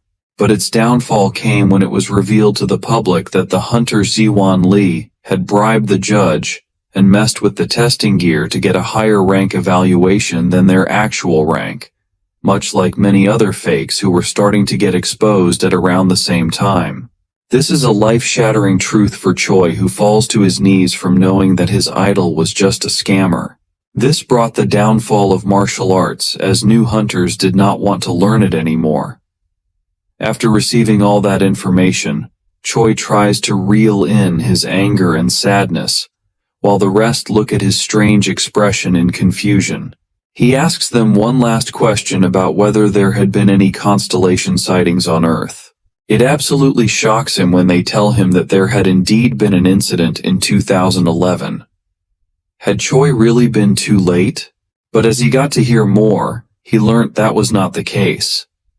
The fall of the year was filled with the exposure of fake ranks.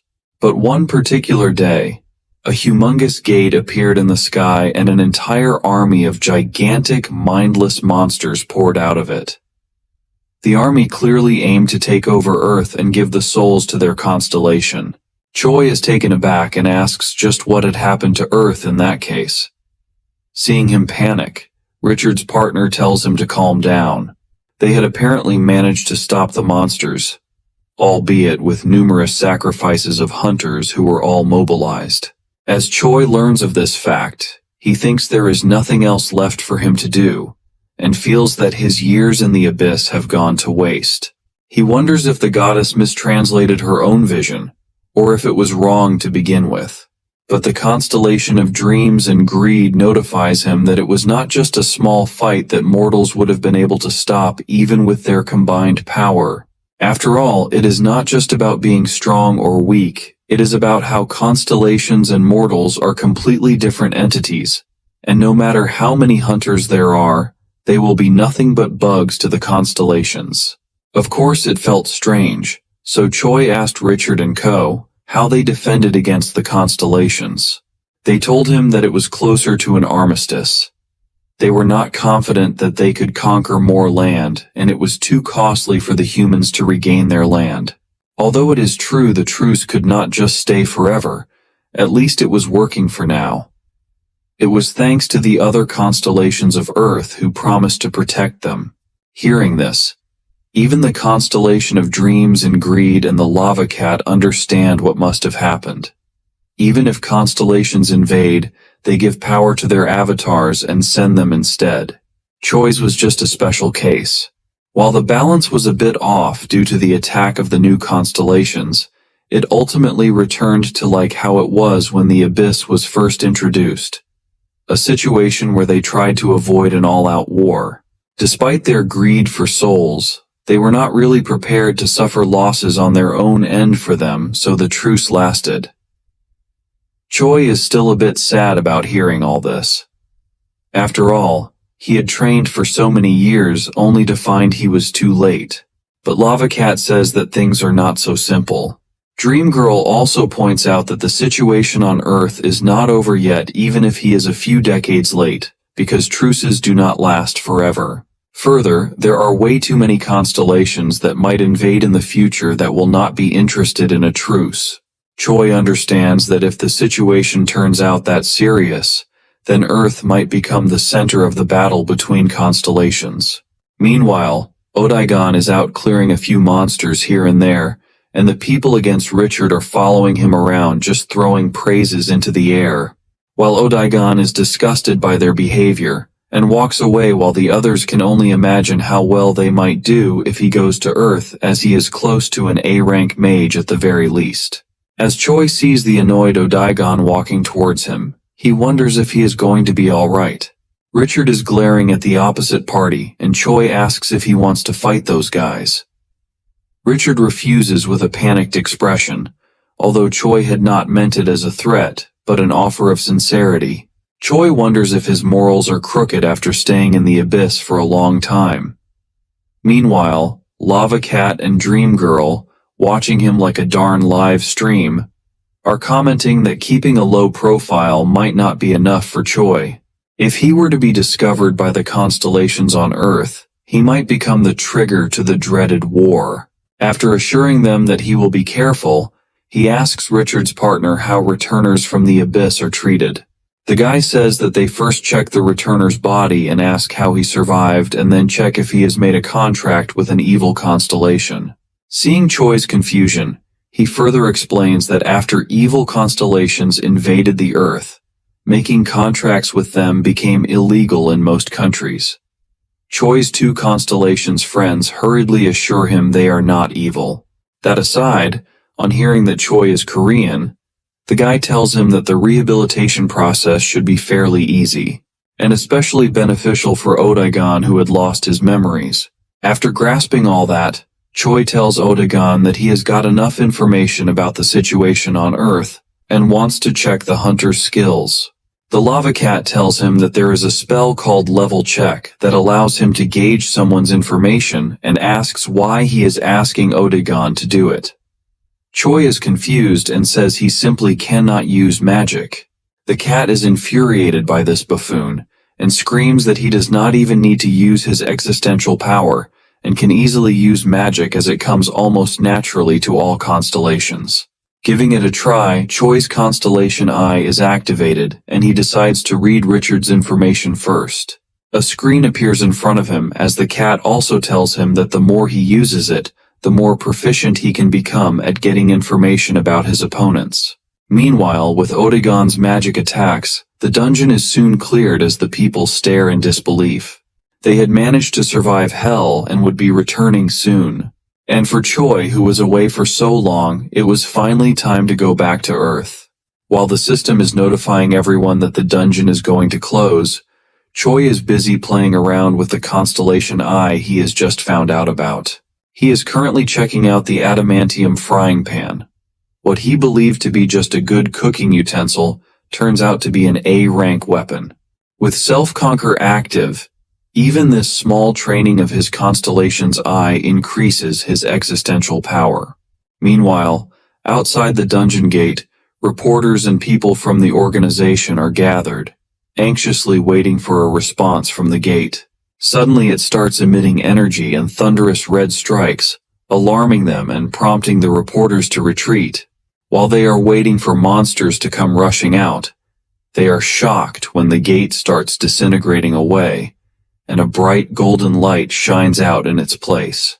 Choi feels a sense of satisfaction as he stares at the Earth sky for the first time in thousands of years. Later on, Richard Parker is giving a report of the dungeon to an officer from the Confederation. The officer, however, is arguing that seeing the results, it could have been nothing but a C-rank dungeon. Even though Richard tells him there were thousands of ghouls, the officer dismisses them as mere F-tier monsters. Despite not knowing the actual strength of the boss there, he says they have to label it as C-rank and cannot do anything about that. He merely wishes him well on his safe return, and that marks the end of their discussion. Meanwhile, Choi and Odagon are lounging in the rehabilitation center where Choi is surprised to find from online news articles that Richard is quite the celebrity. Odagon is a bit surprised as he felt no signs of royalty from Richard and Choi dismisses that. He is more interested in how he can understand English well even though he is not good at it. The Lava Cat tells him that the constellation's eye can see through a lowly existence, and it would be weird for a constellation not to be capable of understanding mortals' languages. Just then, a lady doctor comes in and tells him that the results of his tests show that he is quite healthy. Further, his body looks so perfect that it is as if it was given by some god, and they find his mental state to be stable as well. Since it had been 30 years, she feels he might have a hard time rehabilitating and offers help if he wishes to move to another country. Choi has a feeling she does not want him here and just gives vague answers.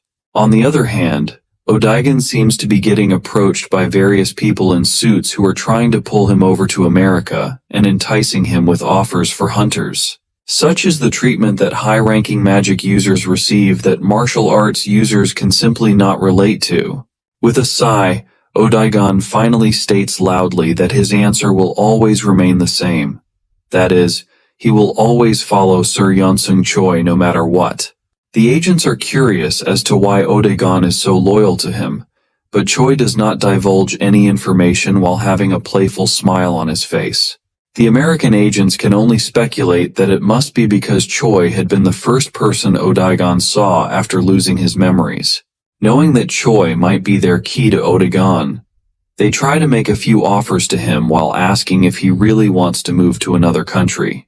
Choi appears uninterested and says he will think about it once he is let out of rehab.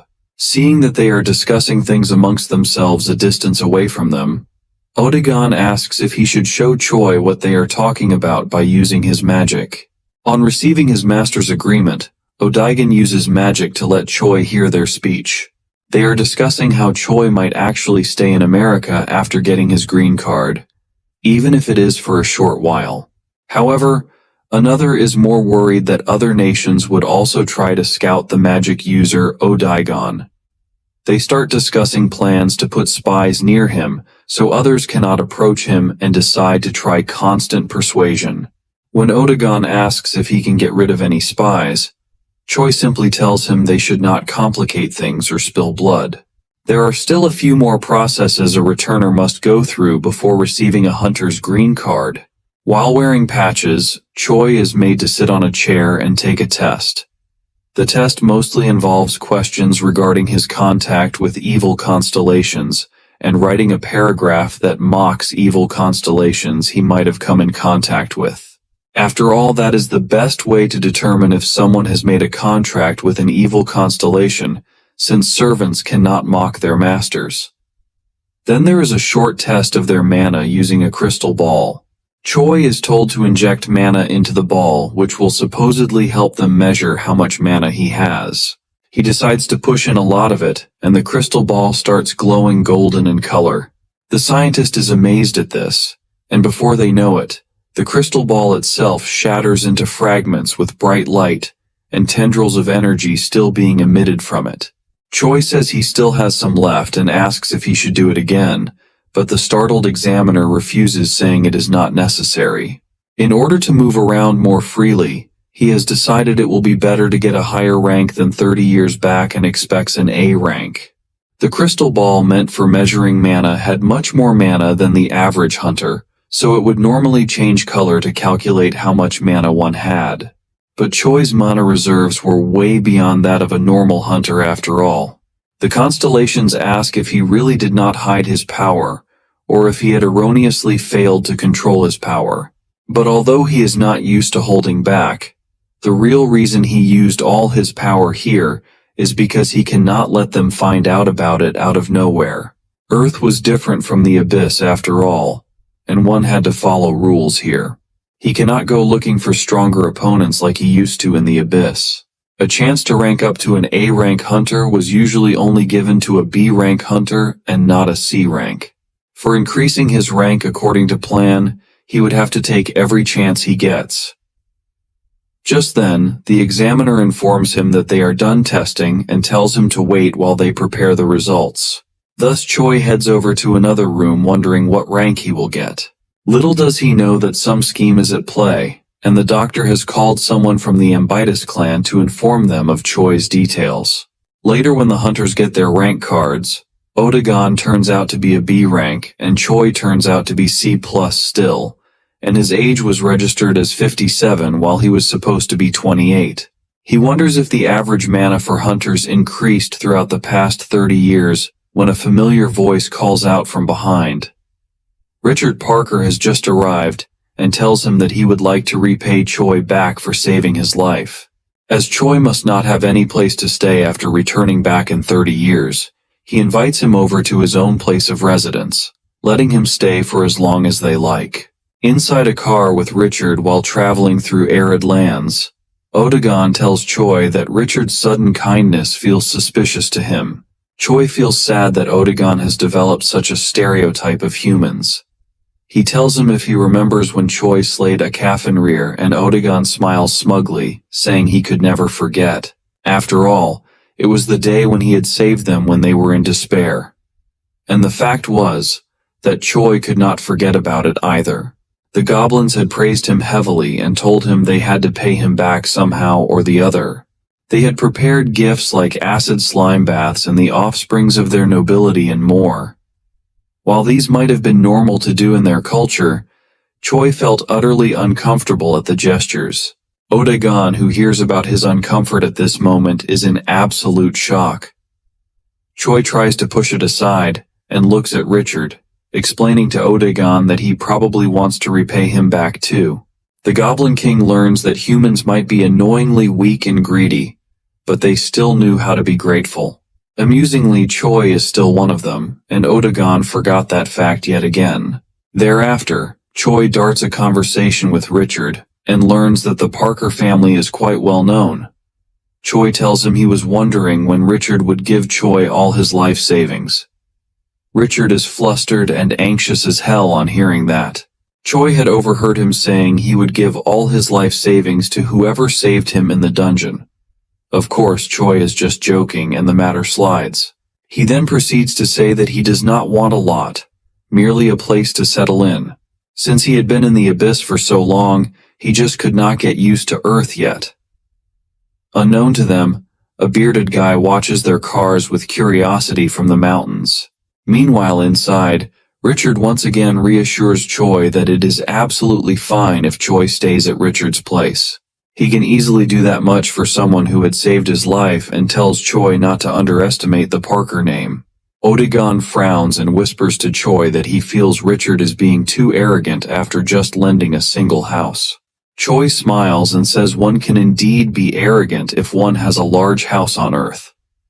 Just then, the tires of the car screech and the car goes out of control, skidding to a stop. The driver informs them that someone apparently crashed into the car. Choi wonders if it is an assassination from an evil constellation. But he dismisses that idea because if a constellation knew about him, they would have come themselves. Odegon offers to take care of it, but Choi suggests seeing who it is first. The first thing Choi sees on coming out is a maroon-colored Lambo that he had never expected to find in the middle of the desert. He thinks this is quite befitting for Americans. And not just Choi but even Odegon can tell that the bearded person who just came out of the car is quite powerful compared to the average mortals he had seen recently. Choi finds it is an Asian and feels that he looks familiar. Richard Parker is the first one to recognize him and calls him Dragon Huang in a hurry. Coming forward respectfully, he introduces himself, and on being asked, acknowledges he is the youngest son of the Parker family. Richard is up in sweat and anxiety as Huang passes by him while saying that Alex seemed to be worried that Richard had become a hunter. Small talk aside, the Asian approaches Choi and mutters dreamily that it really was Yunsung. Choi is absolutely taken aback as he realizes that it is the clan leader Gyeongliang he knew from before he entered the abyss. The person named Huang expresses his surprise when he heard that Choi was out of the abyss and in America. He had heard rumors, so he had come over right away. It is a meeting with his previous clan leader, so of course the air feels tense after 30 years. While they are staring at each other, Richard is the first one to break the ice, asking Choi if he knows Dragon Huang. It is Huang who replies and says that they are indeed acquainted. Meanwhile, Choi cannot help but overhear how the guards accompanying Richard were talking about Huang being an S-rank hunter and having remarried the 19th time last month. The entire situation felt quite chaotic for Choi. Was this the very same clan leader who used to say that B-tier dungeons were too much for their skills? Let us take a brief look back in time, when Seoul was not an exception to the invasion in 2011. During the disaster, every hunter clan there had fought against the endless army of monsters, and the leader of the unbeatable class, Gyeongliang Huang, was also among them. Thanks to the efforts of hunters like him, Korea had been able to withstand the invasion.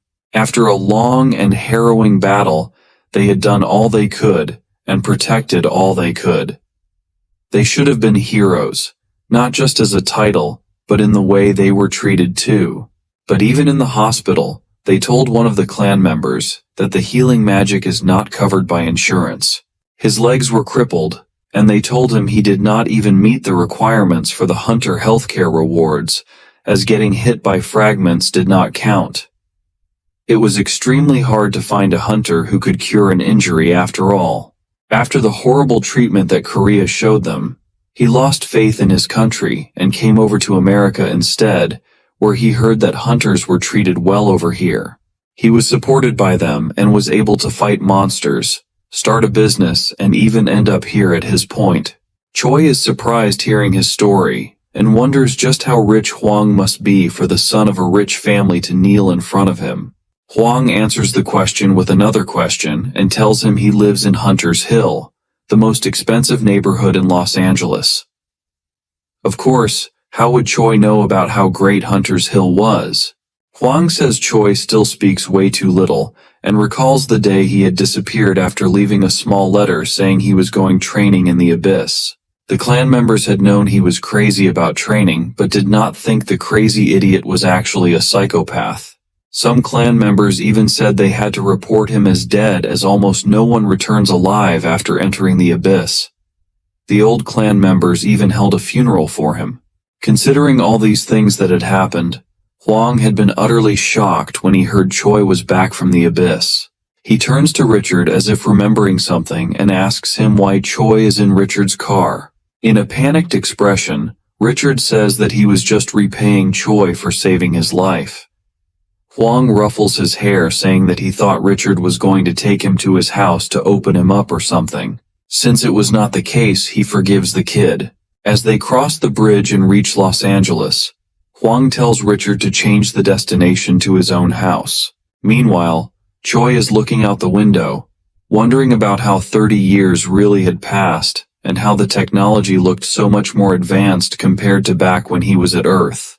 Los Angeles, often called the City of Saints, had become home to many rich and honorable hunters and their clans after the gate opened.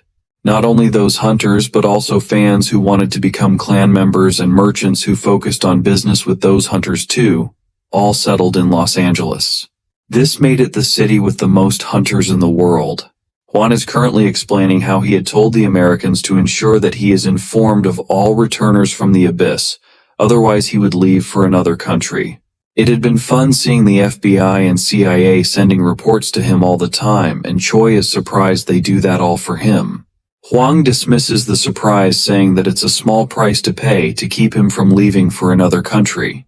Choi is still looking out and sees a large building and remarks that Hwang's house really is good, what with it being the size of an Olympic stadium and all. However, Richard informs him that it is probably just the house where Hwang's servants live. The actual mansion is still a bit further up, and boy is Dragon Hwang's residence like a damn palace. It's complete with private gardens and pavements lined with waterways and even an entire roundabout. The entire place is humongous.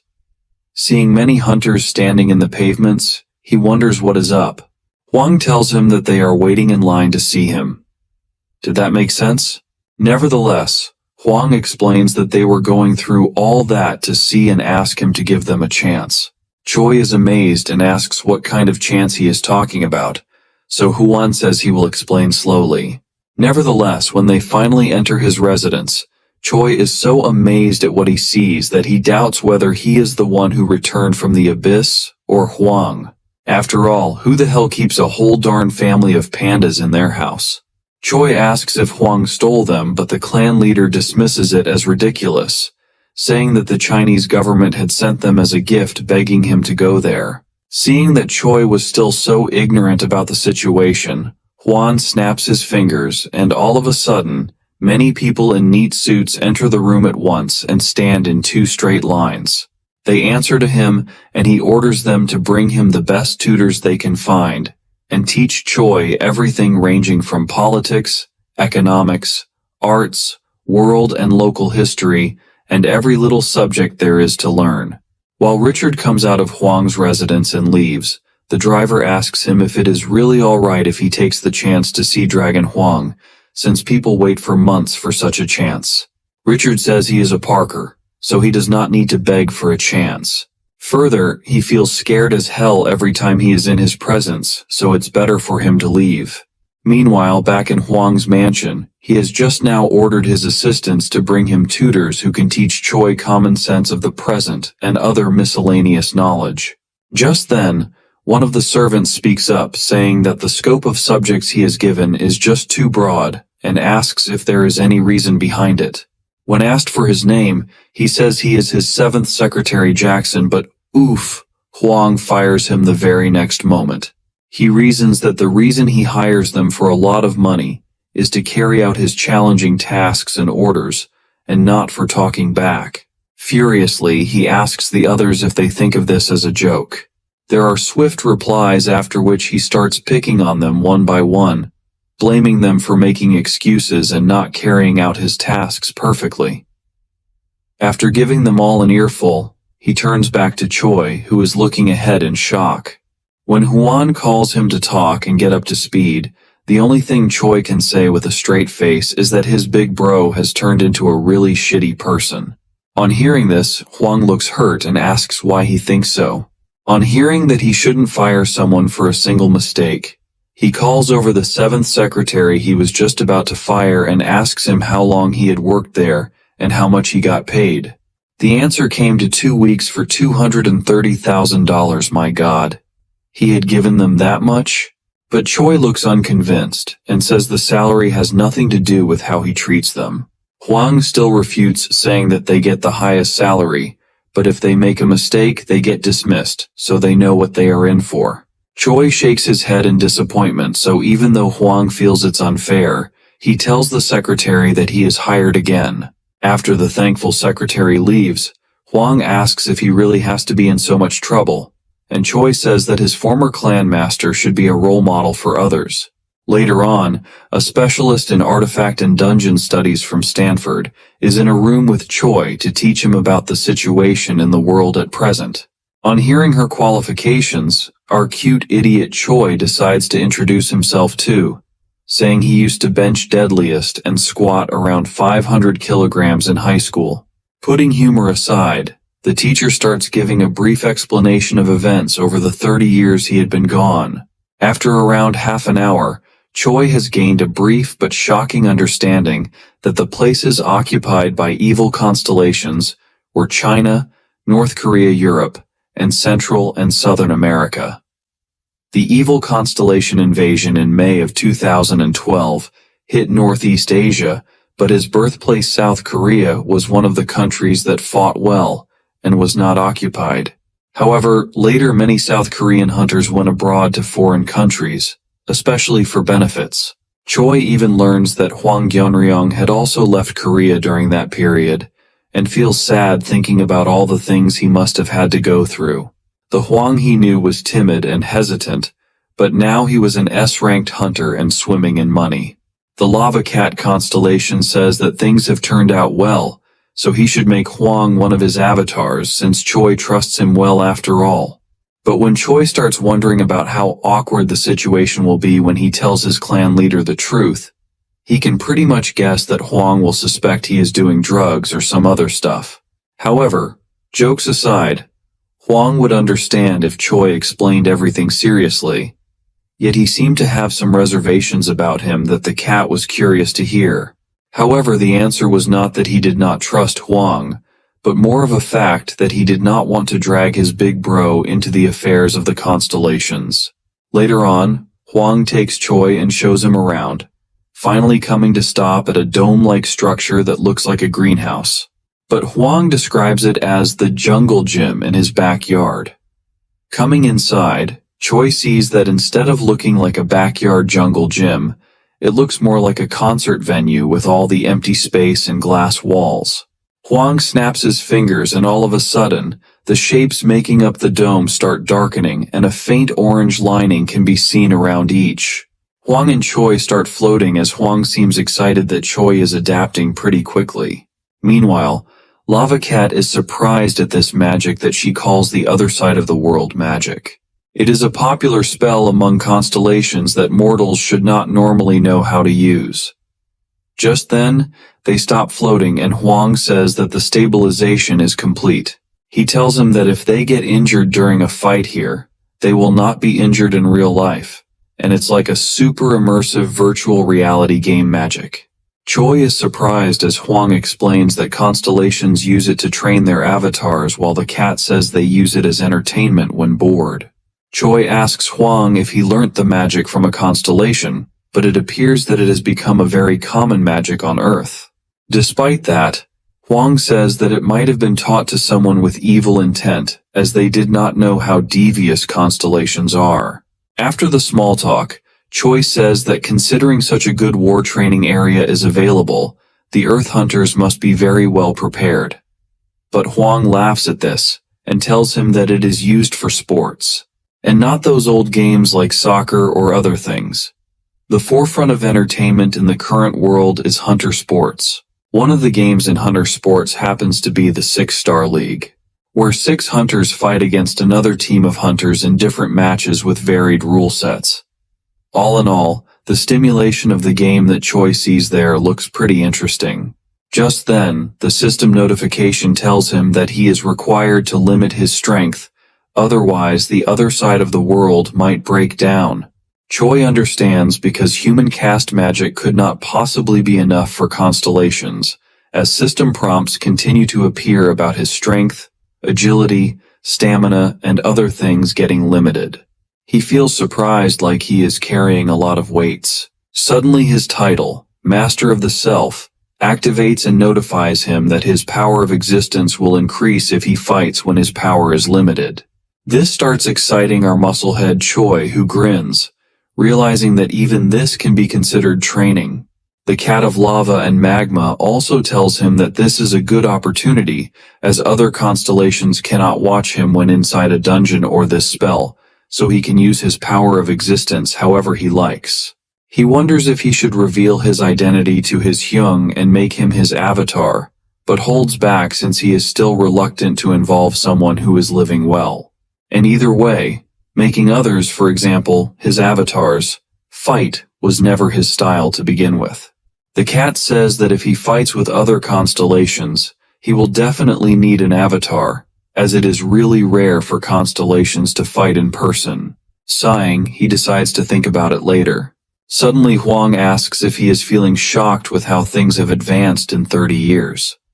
Choi just remarks that hunter training seems a lot more realistic due to this magic. Huang shakes his head and repeats that this is not training but the most popular sport in the world.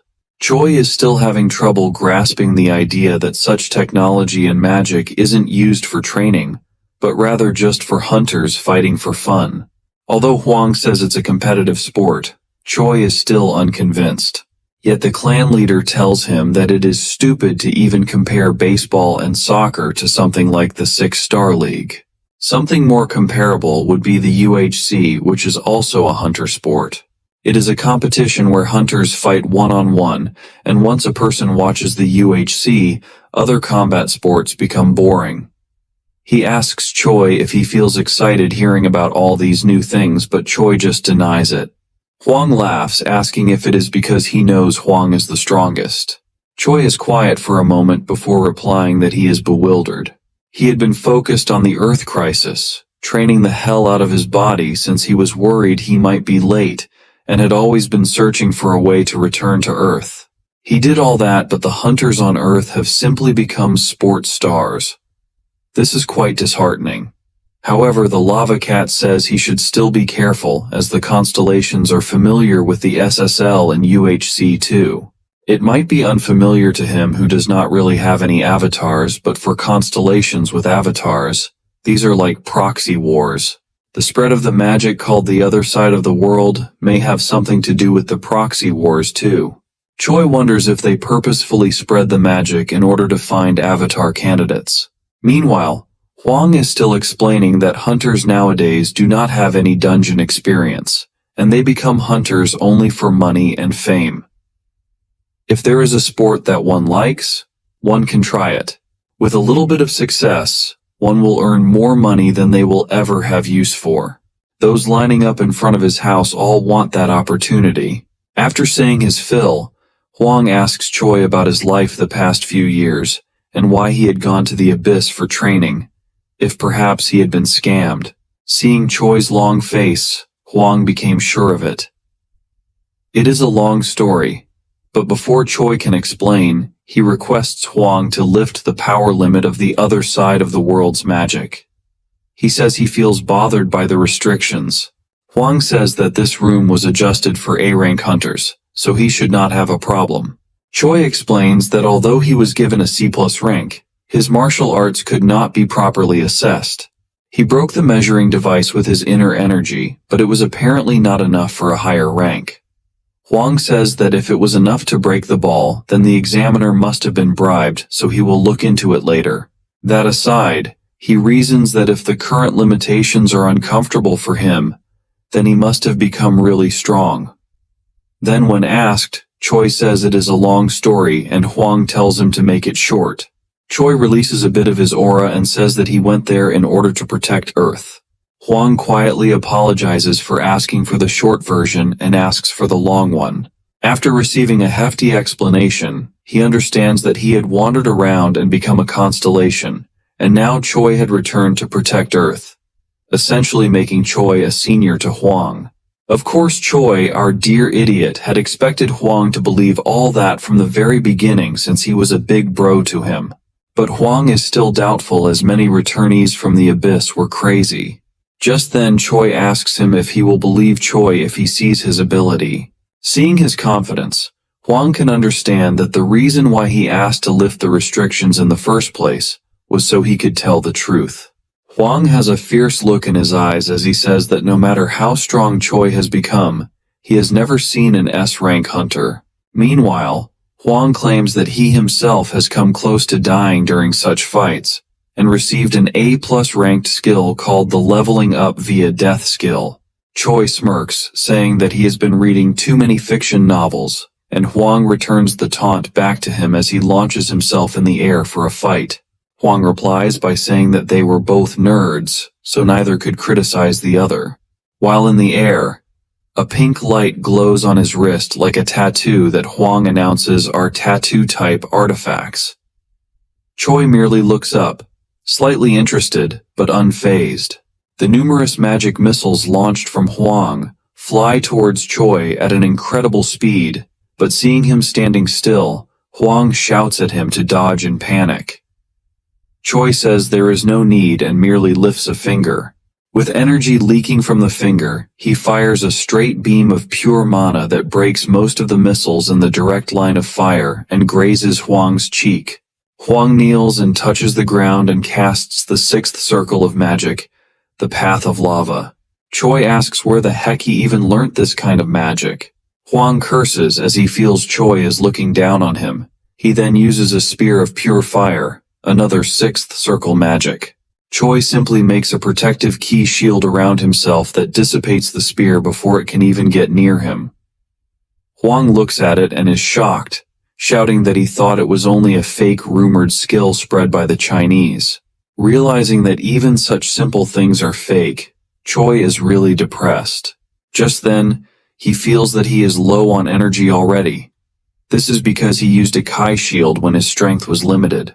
He has to control his strength to make sure he does not break the reverse world, so it is quite a pain for him. It has been a while since he has fought like a human, so he decides to maximize the efficiency of his mana usage. Making a compressed ball of mana, he sends it towards Huang, who finds that he might not be able to dodge it at the speed it is approaching. Although he tries to use short-distance teleport, he fails as his magic is destroyed by Choi's powerful aura, and he takes damage due to the rebound. The speed of Choi's attack simply shocks him, and he decides he has no other choice than to strengthen his own body with magic. Just when he is about done and is going to taunt Choi again, he is cut off mid-sentence as Choi has already moved and locked his body in a tackle. Choi smiles and asks if Huang was really trying to use close-range combat against a martial arts user. Even Huang realizes his rash mistake and acknowledges that it is because he has not fought a martial artist in a long time. After the fight is over, they sit down and Huang asks what level of martial arts Choi really is at. He says he is above the pinnace level that is the supreme peak level. If one goes beyond that, they can exceed mortality. Huang tries to process that information as he realizes that Choi really has become a constellation and simply finds it ridiculous. Choi replies that seeing how even Huang had changed was a surprise to him. Huang retorts that he was successful, and Choi throws it right back at him. After the fact has sunk in, Huang finally asks what exactly Choi wants from him, since he is now a constellation. Choi started explaining how the ceasefire that had been agreed to by the constellations and the humans was only temporary and new constellations might emerge from the abyss at any time. The constellations currently in ceasefire might even be plotting to take over Earth behind their backs, and they would never know. The constellations already have multiple servants on Earth, and they are already very well known, while Choi, on the other hand, will have to start from scratch, so he is at a disadvantage because of being late. Huang stopped him and asked what he meant by the fact that he was originally going to ask for help. He asks Choi if he is no longer going to do so. Choi shakes his head. Huang is already living his life, so he does not want to drag him into this hardship. As Huang hears this, he feels ashamed as the youngster of his old clan was protecting Earth from hardship in the abyss for 10,000 years, while he was here just trying to act cool because he was older. Smashing his fist into the ground, he says that Choi should not be worried about Huang and he wants to help. Choi says he really does not want to ruin his already good life, and Huang shouts out saying that he will help him no matter what. Choi nods as he finally gives in while the lava cat is delighted by his skills at conversation and baiting others. However, what the cat does not know is that it was what Choi honestly felt. He did not want a person he knew to get caught in a fight between constellations, but it did not seem like his clan leader would back off either. This was how his big bro had always been after all. He thus sends Huang his offer of being Choi's servant and tells him to accept it.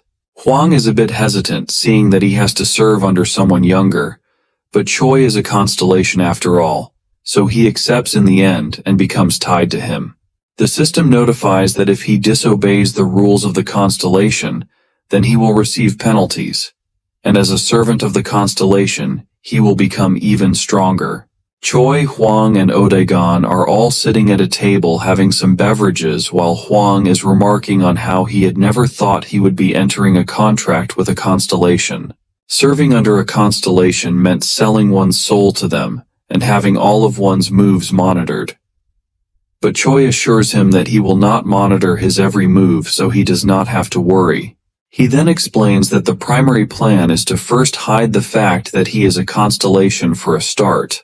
He says he has to keep increasing the number of servants he has while hiding the fact that he is a constellation, as he needs the servants for when he runs into other constellations. After that, Choi asks Huang if he will be able to win in a 1-1 fight with a great demon. Huang says that it is unreasonable to defeat them one-on-one as a hunter always participates through party play and raids. Seeing Choi's doubtful expression, he assures him that he will not lose because both in the SSL or UH, whether it is a team play or solo, he is confident. He will not be intimidated at all, even if it's a battle with a constellation. Choi ponders over how the magic used in sports called alternate universes is frequently used by the constellations as well.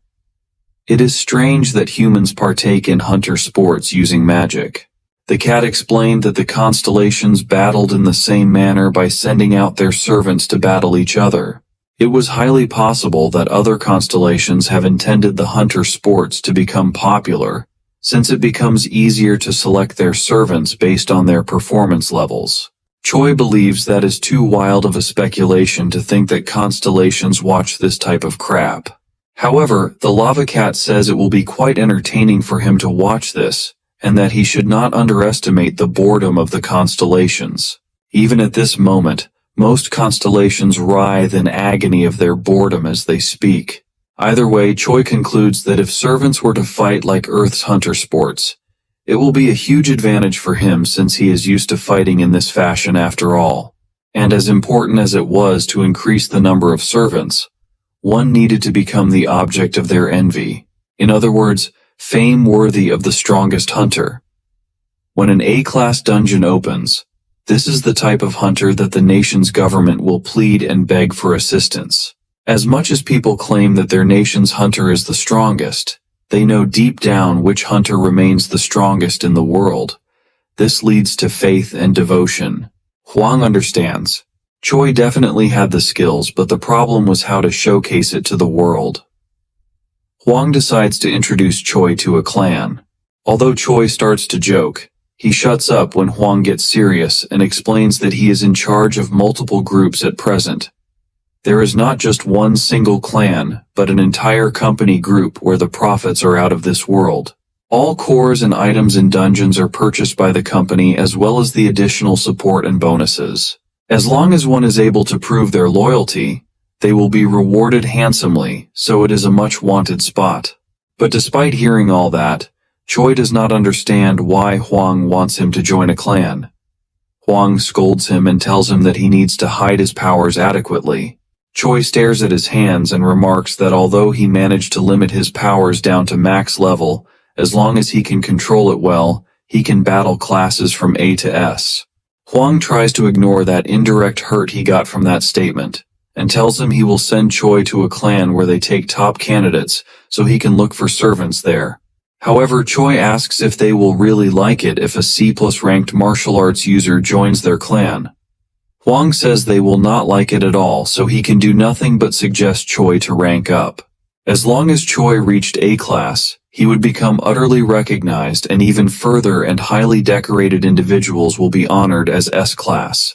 Just then Choi realizes that Huang is also quite amazing for having reached S class, since it is a title that is given to less than 10 people in the entire world. Huang tells him to go ahead and start everything they can, starting with the preliminaries for the UHC. Seeing Choi's confusion, Huang states that many hunters wish to compete in the UHC, but they have to get through the preliminaries to be accepted as professionals in the league. Thus, he tells Choi to go to the preliminaries in a week and get himself used to it until then. Choi does not understand what he should get used to, so Huang passes him a smartphone. He says this is what they use for everything nowadays, including watching the news. Seeing the screen, he tries to play around with it and reaches the news section where he finds the name of Chang-sik mentioned and recalls something. Meanwhile, Huang has gone over and is giving instructions in his office to prepare the hunter department to re-evaluate a person. Further, he says that he needs a trustworthy manager, and his current servants do not make the cut. So he asks them where her daughter is. Ironically, he has so many daughters that he has trouble figuring out which one. Finally, he decides on the one with the worst temper, the A-class manager. Seeing they have understood who he is referring to, they accept the orders to bring over Ain Lawrence. However, Huang is not sure she will take a liking to Choi, as he is quite tricky to handle as well. Meanwhile, in another part of the city, Ain is managing and criticizing a hunter named Vagan for their incapability. She scolds him, saying that just because he has a lot of mana does not mean he can handle a high circle magic. However, Vagan argues that he is already C+ class and has received scouting offers from big clans, so it is unacceptable for her to make him practice one circle magic repeatedly. She looks at him with disappointed eyes and just silently leaves. The person standing outside the room bows as he sees her. She tells him that Vagan does not deserve to be trained, so she does not want to manage him.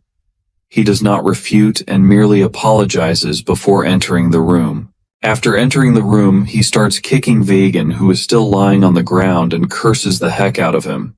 Calling him a dumb, he says that she is Miss Ain, a B-class hunter and renowned manager who raises rookies into precious gems in their clan. This was Ain Lawrence, Huang's 11th daughter and the special A-class manager. At the moment, Choi arrives at the preliminary competition venue with Odaigan. He is refreshed to see the crowd of hunters who look the same as ever, as people of various origins are thrown into the mix. He asks Huang's assistant following him if the person who wins the tournament will become a pro and what else he needs to know.